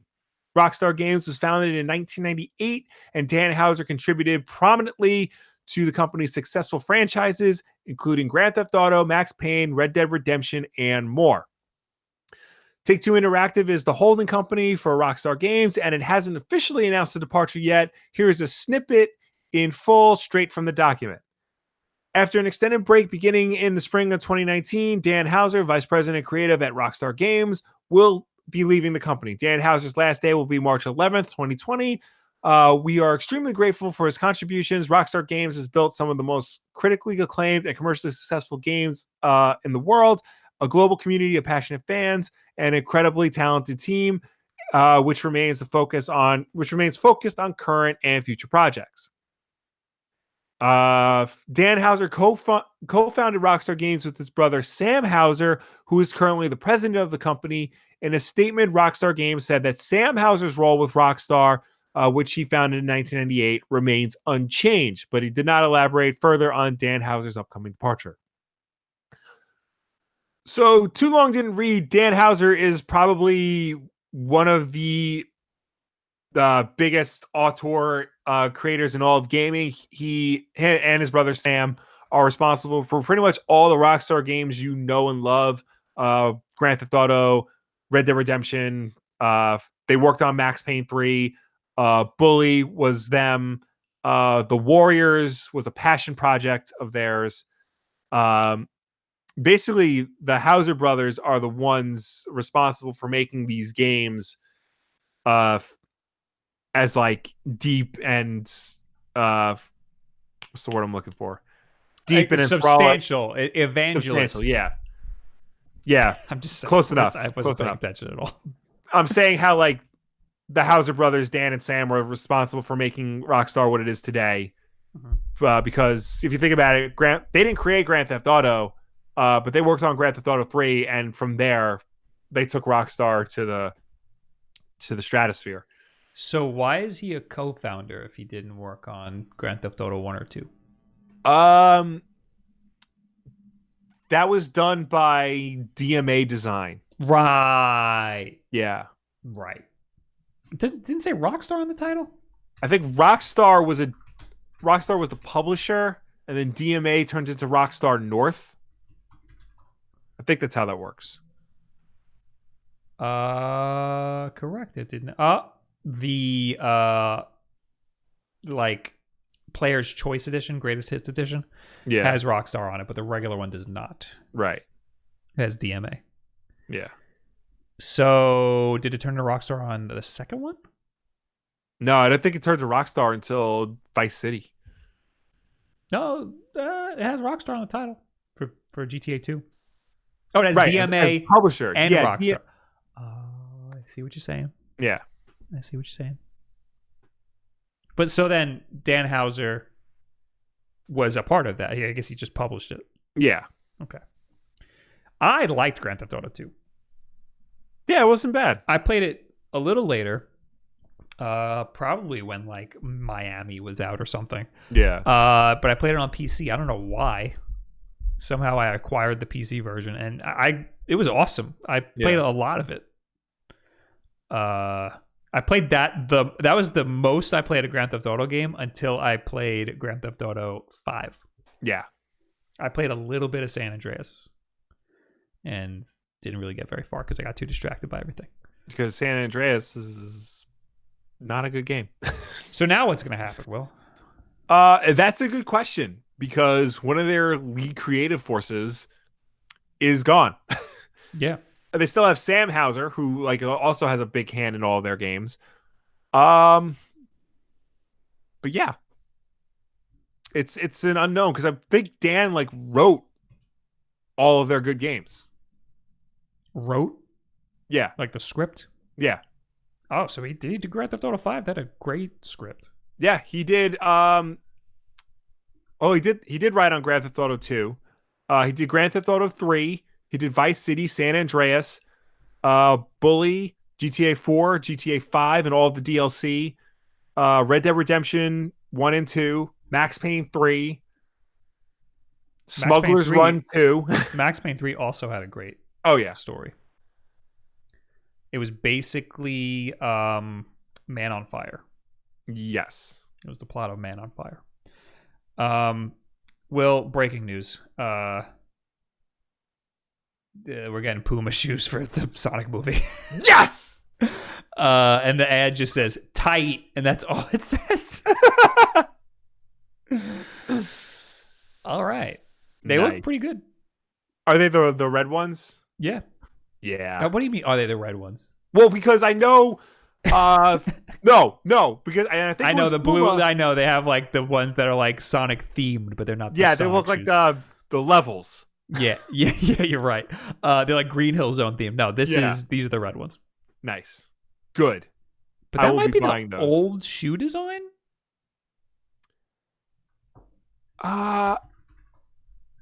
I don't know. I remember Nike had a shoe that looked exactly like a Sonic shoe. Oh no, it's the new design. Okay. Design. Also, why is this the first thing that comes up when I type Sonic movie? It's this freaking latex mask. The memes, Bob. $75 for this. Do I have probably to buy because it's the old design. Is this a business expense? I mean, it can be. Anyway, I will rip Dan Houser. You will be missed. Yeah, I wonder if he's gonna like do his own thing, or if he's gonna like retire from gaming forever. I mean, he's probably got a bunch of money. Yeah. You know. God, yeah. At one point, it probably gets too much. You're one of the biggest. You're the publisher and developer on one of the biggest games on the planet. So, like, there's just a lot of overhead and a lot of people making decisions, and you're controlling a lot. So I can imagine it gets very stressful and stuff. Well, we got two stories here that I put in here that you probably should talk about. We got Disney sets release dates for the first Marvel shows, Mandalorian Season 2. Yes. If my computer will load, I will read those. Well, the first paragraphs... Oh, never mind. Go ahead. Oh, I'm so sorry. Disney announced basically what Bob said. Release dates. Falcon and Winter Soldier kicks off in August. Disney CEO Bob Iger announced on Disney earning calls The Mandalorian Season 2 will debut in October, and WandaVision, originally scheduled for 2021, will now arrive on Disney Plus in December of this year. Compared to, say, Netflix, the amount of tentpole original content does seem to be a little sparse, but Iger maintains that this strategy was specific. The decision was made to go with quality and not just quantity is working. So there you go. 3 of the most anticipated shows of the year. We now know when they're coming out. That's great. Did you see the Super Bowl spot for the Marvel Disney Plus shows? Yes, and I was about to play it, but then I remember that we're definitely going to get a strike for it. We still never got the strike released from Bandai, by the way. Yeah, from that 3 weeks ago. I thought we were friends, Bandai. Yeah, what the hell, dude? But the spot was awesome. Yeah, it had some new stuff that we haven't seen before. Yeah, I suggest everybody watch it. Falcon and Winter Soldier, like I was already hyped for, but now I'm even more hyped because it just looked incredible. WandaVision looks a lot better than I thought it was going to look. They all look like movies. Yeah. Like they look like Marvel movies. They don't look like TV shows. Yeah. Which is it's awesome. incredible. Yeah. Even Loki, like there's just a shot of him sitting in a prison outfit. Yeah. Yeah, but I'm in, man. Yeah. So hyped for that. And Mandalorian, of course, we all know is very good. I still haven't finished it. That's the thing. I'm excited for all these shows. I'm never going to watch these freaking shows. How far are you in Mandalorian? I'm halfway through it. I'm in the middle of the Bill Burr episode. Oh. I'm in the middle of it. So I got to rewatch it. Yeah. But anyway, that's cool. Yes. I'm going to continue to mooch off of your Disney Plus subscription. Yeah. Not mentioned here, but Bob Iger said that there are currently 7 Marvel shows planned for Disney Plus, but only 5 have been announced. Interesting. So there are 2 mystery ones that we don't know. Interesting. And there's a final story here. Yes, this broke right before we went live, and I debated whether or not to put it in, but I'm glad you did. Sam Raimi, the director of movies like the Evil Dead trilogy, Darkman, the Ice Storm, you're beating around the bush. Most importantly, the original Spider-Man trilogy, is in talks to direct Doctor Strange 2 for Marvel. Oh, in talks. I thought it was straight up he's doing it. I think it's pretty much official. Oh, so the tweet from Variety said Sam Raimi to direct Doctor Strange 2. But the article is saying in talks. Maybe they went back and changed it. I know. I think this is one of those things where Marvel hasn't said anything yet. So like they have to say in talks. Oh, okay. But Sam Raimi said it? But no, everybody is reporting that Sam Raimi is directing directing Doctor Strange 2. But Marvel has not said it. Okay. So to cover everybody's butts, they're saying in talks. Yeah, so the tweet says Sam Raimi will replace original Doctor Strange 2 director Scott Dickerson. But that's also different. Yeah. So the tweet that I originally saw was Sam Raimi to direct Doctor Strange 2. I know because I took it and I sent it to my friends. Yeah. Then this tweet says Sam Raimi will replace original Doctor Strange 2 director Scott Derrickson. And then the title is in talks to direct. Yeah. Okay. Either way, this is great. I hope this is true. I hope it works because Spider-Man 1 or 2 are 2 of the greatest superhero films of all time. Don't talk about Spider-Man 3 just yet. Sam Raimi's a great director. He has done a lot of great work in the horror genre with movies like Evil Dead, Drag Me to Hell, and things like that. He is a better director than Scott Derrickson. I did not think Doctor Strange was as good as everybody else. I thought it was very okay.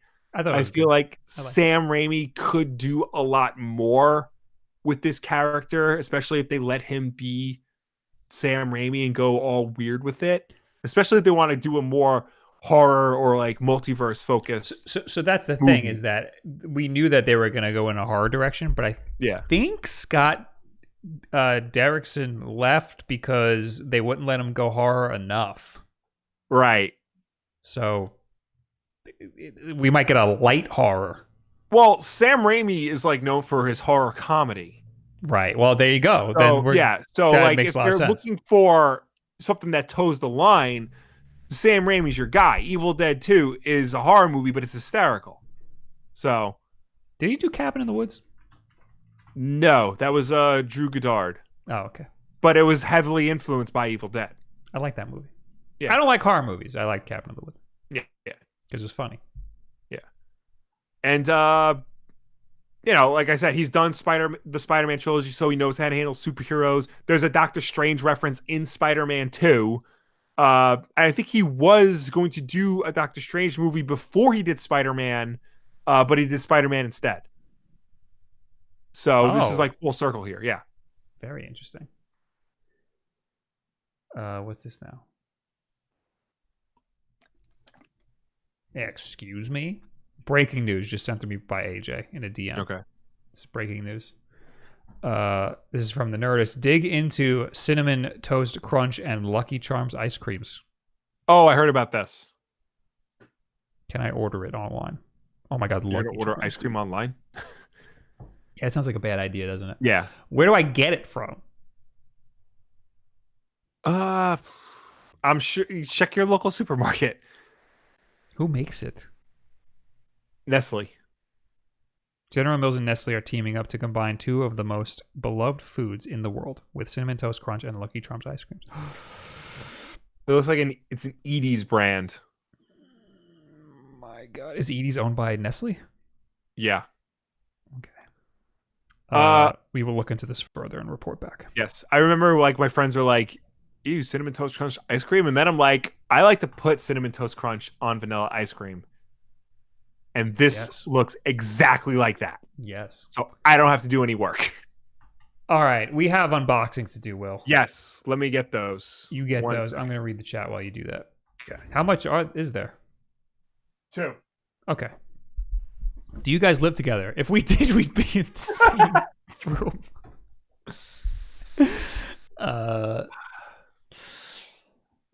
Anyway. Okay. Everybody's going nuts about the ice cream. Yeah. Will's got the unboxing today, so sorry. Yeah. No unboxing cam for you. So, first is from 505 Games. Whoa! Did I know about this? I don't know. Did you? No, that's cool, though. Or did I know about it? Make sure there's no embargo. Okay. Check the letter.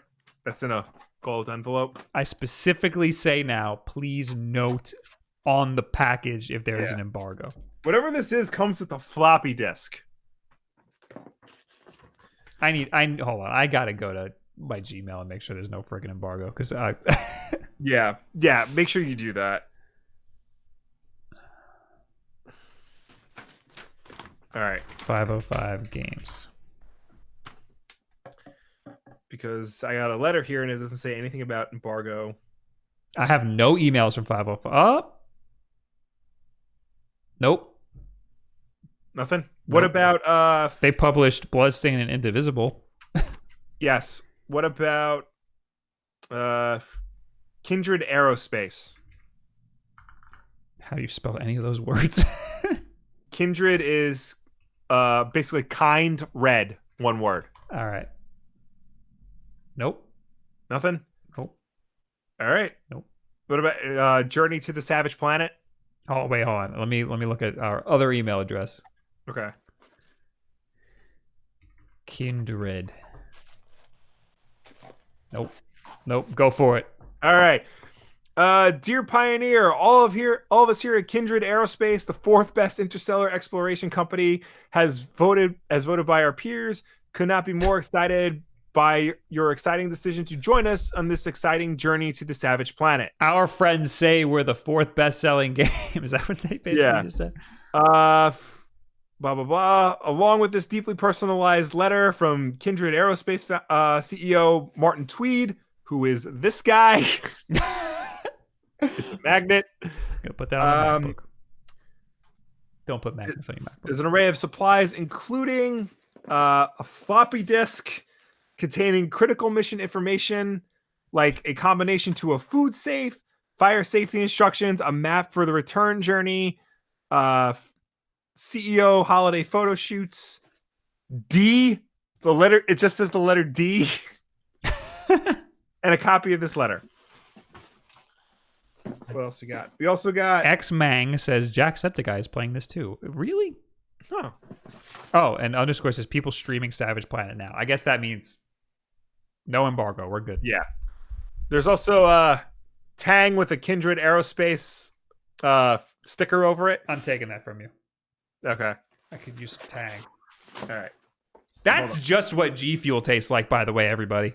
Really? It's just Tang. It's just gamer Tang. All right, so this looks like it's the meat of the package. Open that meat, Will. Yeah.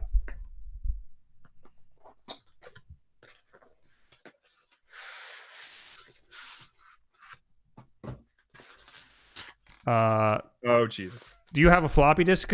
Anything that can read a floppy disk, Will? No. It is a bobblehead of Martin Tweed, CEO. Is he the CEO in the game, or is he the actual CEO? I'm assuming this is the CEO in the game. I'm assuming Kindred Aerospace is fictional. I'm looking it up now. Yeah, it's a game thing. Yeah. There's a message from the guy. Yeah, there he is. He's very clearly an actor. Why is he not in a tweed suit? Yeah, what the hell, man? Is that tweed? That doesn't look like tweed. Is that tweed? I think it might be.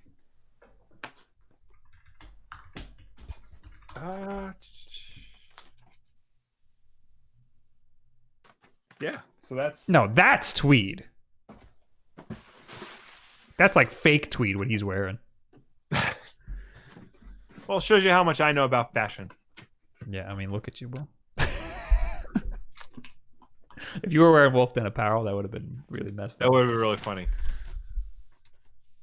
We got to start making Wulff Den apparel onesies, by the way.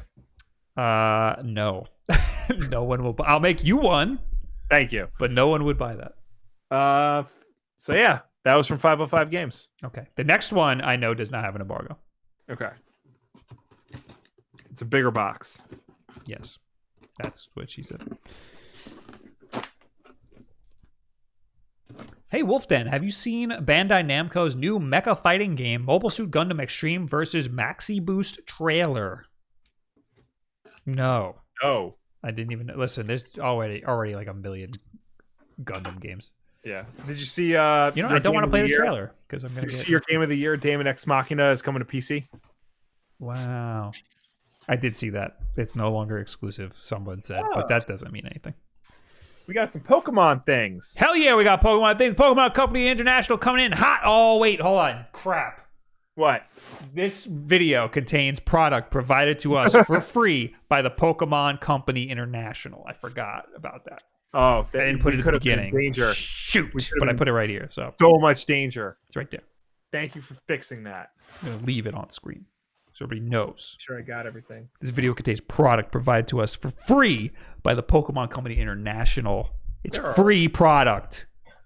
It's not a sponsorship, which is different than a free product, but because it's free, people think that influences our decisions. Yes. Meanwhile, we don't care about anything like that. Okay. You ready? I've been ready like a week ago when we actually got the so it is. We got a whole bunch of Pokemon trading card game cards.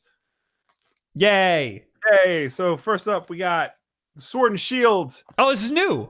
Yes. Those aren't out yet, I don't think. This is basically just what you would find in the convenience store. Yo! That's freaking amazing.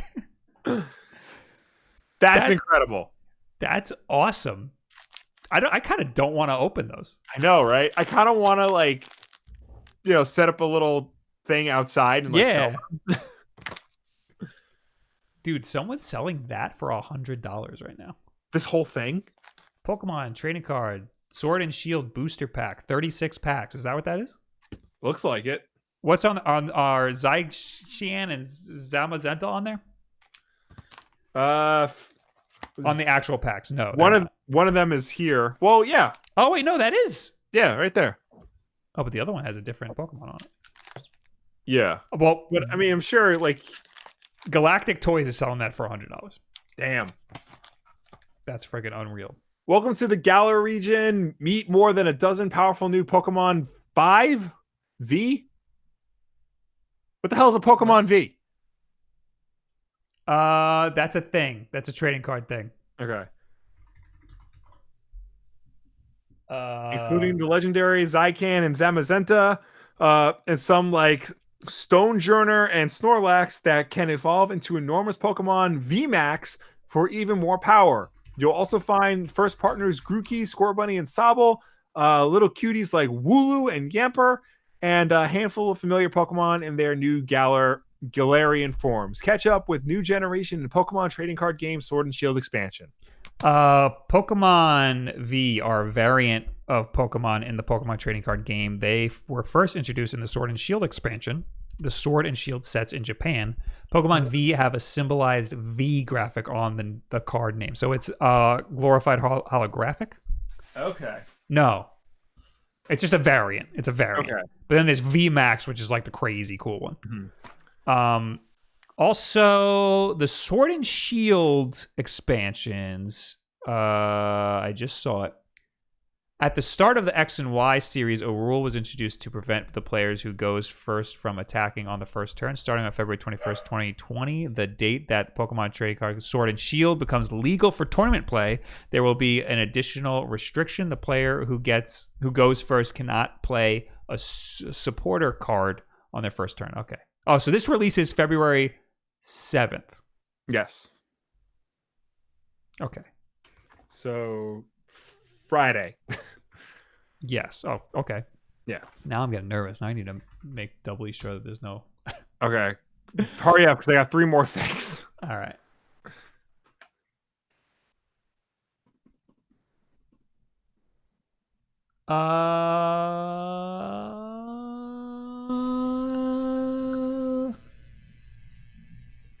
Just hold on 1 second. I'm literally holding them in my hands. I do not see a date. Okay. Go for it. Okay. So in addition to that, we also get 3 theme decks. We have the Cinderace theme deck, the Rillaboom theme deck, and the Inteleon theme deck. Ooh, damn. So these are, I guess, basically just specialized decks that focus on... Oh, yeah, here we go. Covert Powers also moves with Inteleon. Sneaky Inteleon has a bag of tricks to trip up his opponents. Use its Hydro Snipe attack to remove energy from opposing Pokemon and keep the foe from retreating with Dreadnaught's Jaw Lock. Dodge madly and roll smoothly to victory with the Inteleon theme deck. In this box, you'll get a 60 card deck, 1 metallic coin, single player playmat, a deck box, a damage counter, 1 rule booklet, 3 reference cards, and 1 code card to play this deck online. Wow. And all the other ones do something similar. So I'm guessing this is just basically like, this is a water themed deck, and this is a grass themed deck, and so a fire themed deck. As far as I know, mm-hmm. you get one, you get the card that's guaranteed, the one in the front. Yeah. And then the rest is just a regular deck. Yeah. That's how I think it is. Anyway. Well, yeah. No, or you might have a better chance to get certain ones in that mm-hmm. box. Does it have the stats on the back? Like how, like which ones you can get? Well, this is for Rillaboom. It's got a deck list, and it says Rillaboom X2, Thwacky 3X, Grookey 3X, Eldegoss 2X, Gossiflower 3X. So is that the probability that you're going to get that? I guess. Grass Energy 18X. So you're definitely... So you're definitely going to get Grass Energy in that. Yeah. That's what they're... Okay, so you're right. It is themed per the thing. Real R6 Rider says... no, he didn't say that. Sean Stark says, yes, it's a booster pack. LOL. Yeah. But it's a booster pack that comes with extra stuff. David Yu says, wrong! You get 1 card from the cover on the box, and the rest of the deck is $10,000 cash. What are you talking about? Good. I got to start a college fund. Excuse me. We are not allowed to resell these. Will these are for promotional use only? Because this video contains product provided to us for free by the Pokemon Company International. Okay. Hey, you signed that agreement. I didn't. I didn't actually sign anything. Will. Okay. So you give those to me immediately. Is that it? That's it. All right, well, thank you very much. By the way, I need a new mug. I accidentally dishwashed it, put it in the dishwasher, and it's starting to peel off. So I need a new mug, Pokemon Company. All right. We're done with that. We got to plow through Tweet of the Week. You want to do that? Or do you want to do... We'll do the super chats when we do the talking. Yeah, Tweet of the Week. It's real quick. Tweet of the Week! Tweet of the Week! Tweet of the Week! Tweet of the Week. She was already crying, so I can yell. Oh, okay, good. You're just competing then. Will, this is a quote tweet. It says, from Mirror Celeb, it says, Shakira committed tax fraud of 12.2 million euros, say Spanish officials. And then the quote tweet says, put her hips on the stand. Get it? Because her hips don't lie. And this is this tweet is all that I thought about during the Super Bowl halftime show. I saw something, like Twitter was blowing up the day after when they like, yo, she is wearing the same outfit as her gazelle character from Zootopia. What? So, you know the movie Zootopia? Yeah. She's in the movie. She plays a gazelle. I did not know that. She's wearing the exact same outfit on Super Bowl Sunday as her character did in the movie. Oh my God. Right? My God. How can they do that? I mean, Shakira. That's freaking crazy. Yeah.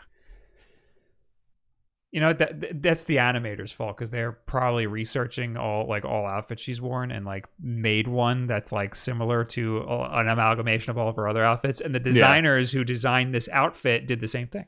Yeah. So anyway, now's when we talk to you people. Really quick. As always, you can reach us on Twitter using the hashtag WolfDenLive. If you left a comment on last week's Wolf Den Live, then this is the part of the show where we will finally answer you. And of course, ladies and gentlemen watching us at home, please start leaving your questions and comments, so we will get to them when we are done with everybody else. But first, we got Oliver Young. No? Yes, Oliver Young with 75 nuts. I'll look up what an NT dollar is. Love the content on the channel. What's your guys' most hyped games for 2020? Animal Crossing, baby. I actually don't know. This is honestly not much crazy. Oh no, The Last of Us. I always forget about the other platforms. I have to actually look. I don't know. Oliver Young also became a member here on YouTube. Thank you very much. Yes. We have a video of all. I know, and I forgot all the games that I'm excited for this year. We have a video going over every game coming out in 2020. We also have a video. We have a podcast talking about every game coming out. We also have a video talking about every Nintendo Switch game coming out in 2020. Yeah. 75. It's Taiwanese dollars. Taiwan new dollar. Okay. Yeah, and that equals to $2.50. Thanks, man. Sean Stark with $2. That's a booster pack. You guys are just too cool to know. Crying laughing face emoji. That's right. You're damn right, dude. Word. Dab. Maybe tomorrow. I did it.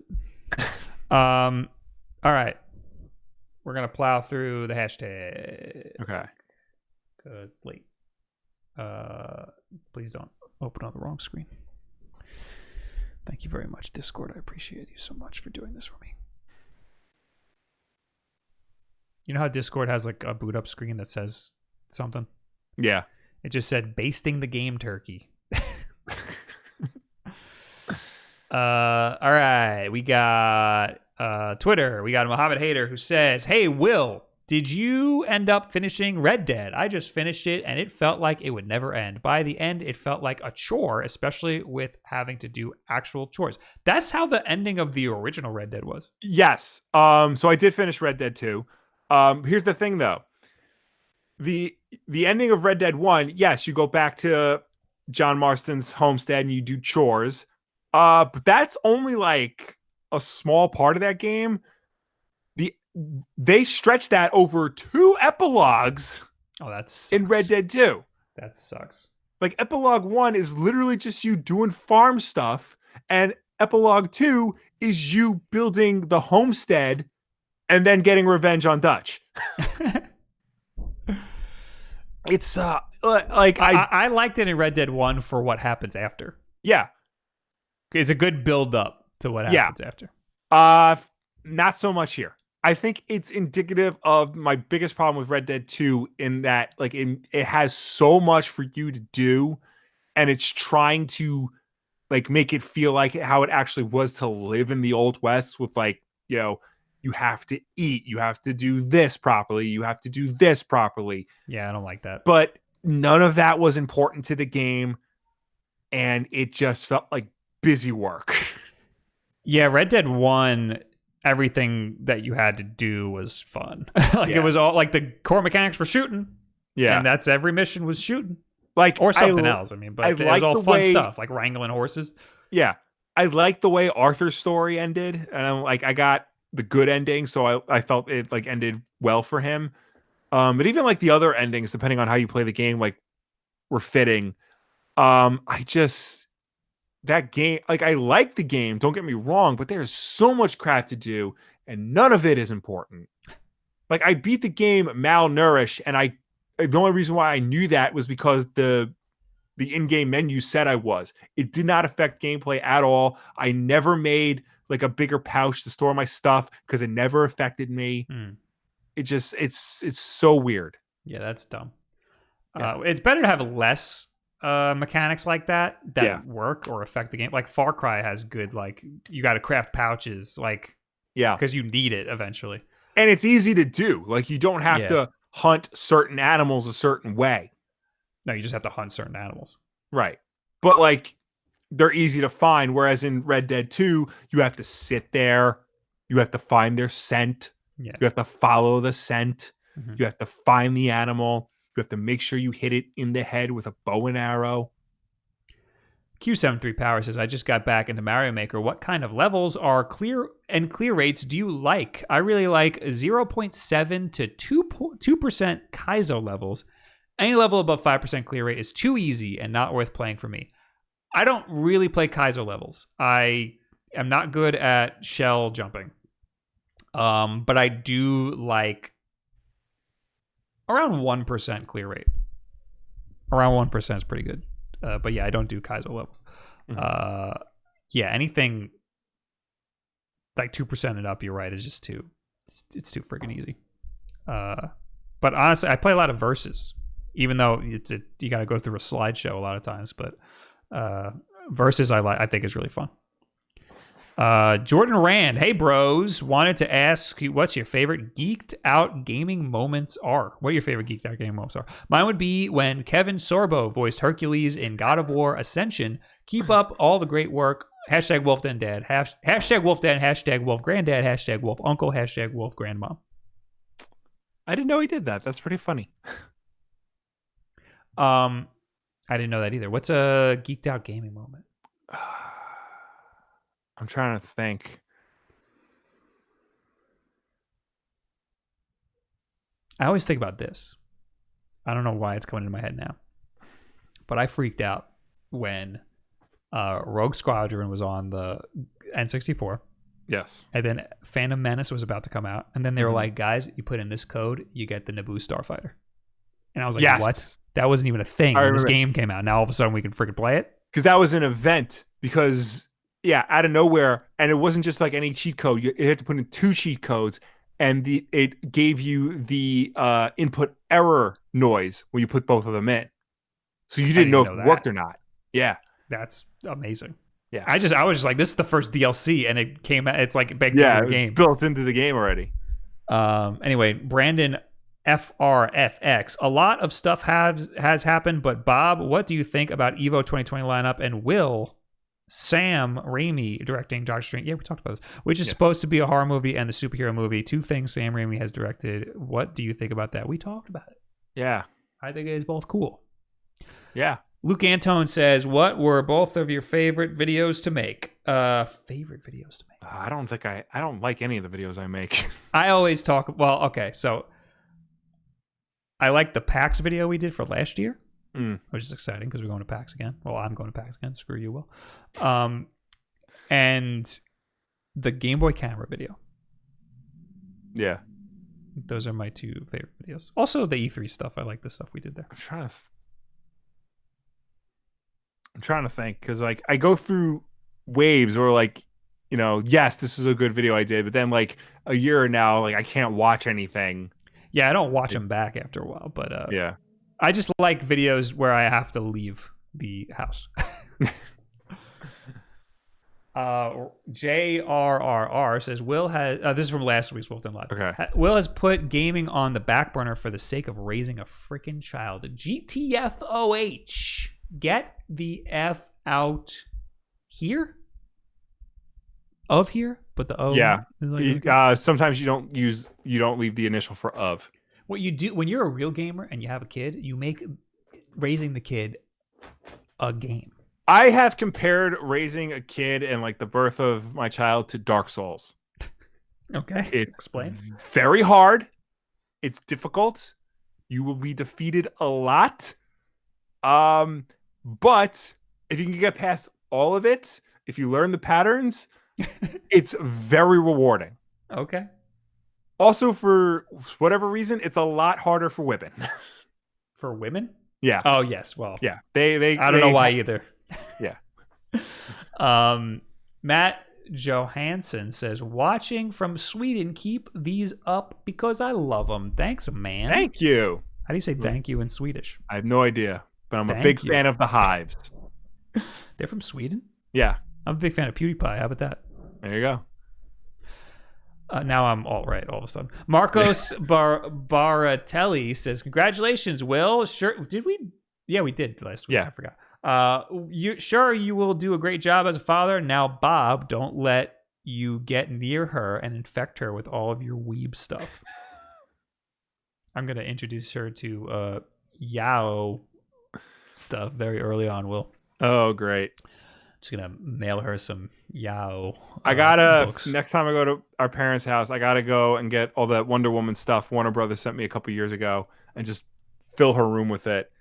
Because already people are like, oh, she's such a princess. We got to get her princess things. And I'm like, That's somebody's mom. What? That's somebody's mom.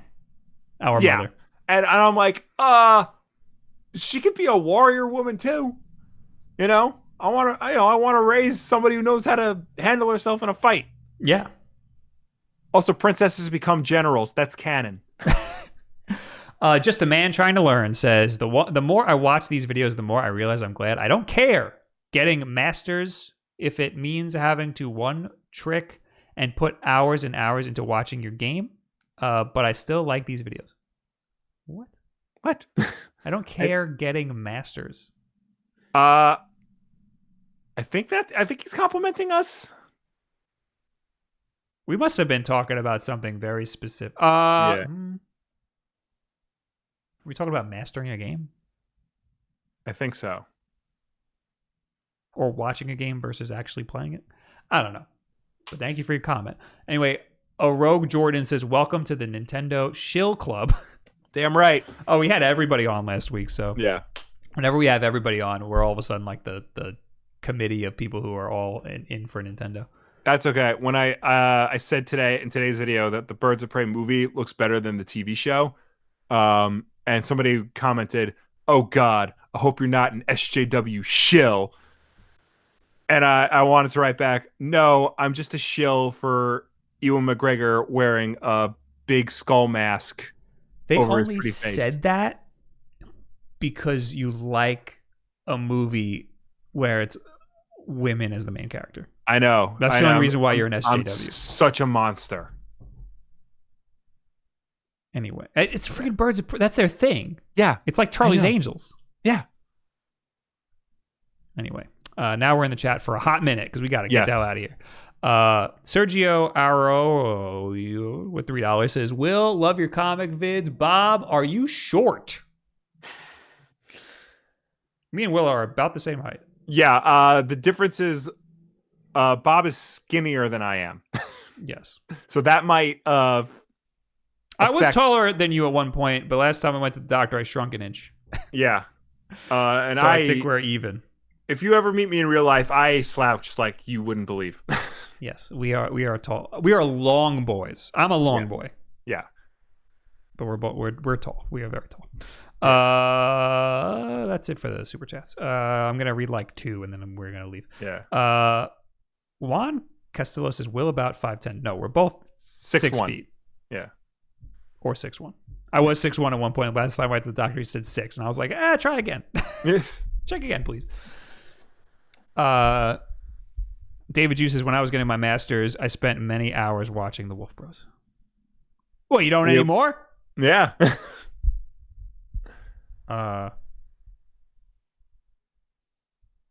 Jesse Bosler, I tested Rogue Squadron 64, and we didn't even know about the Naboo Starfighter.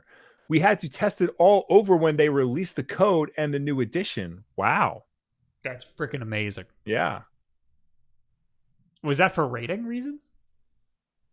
Well, no, because the game was already out by that point. Yeah, but like then you have to reevaluate it and see if there's any new, like, you know, like the hot coffee mod. When that got discovered, they had to re-rate the game. Right, but the hot coffee mod was because there was but there's new content that was undiscovered previously, so they have to rate it. Right, but again, just in this case, it was even. Nothing. Right. There was nothing different. But what if there's a giant dick that you can unlock? You know? Yeah, what I'm saying is like unlocking a starship doesn't make national news.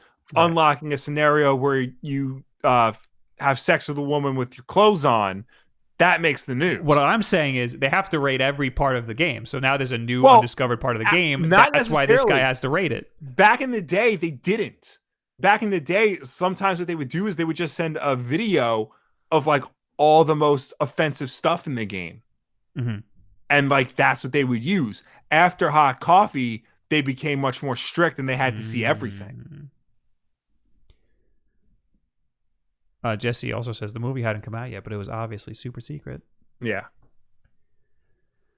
Okay, let me find a good one here.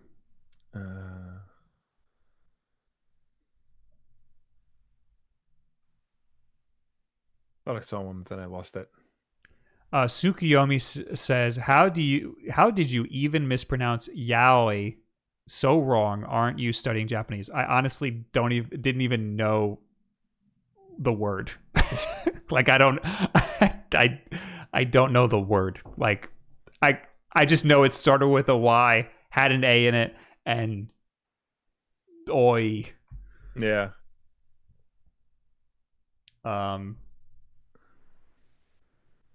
Midas says, "Will, have you played the Marvel Ultimate Alliance 3 DLC stuff?" No, I actually haven't touched that game in a long time. But I don't know if X-Men came out yet, but the Marvel Knights did. And I heard that was good. Sergio in the chat is very upset that they never released the Order 1886 Part 2.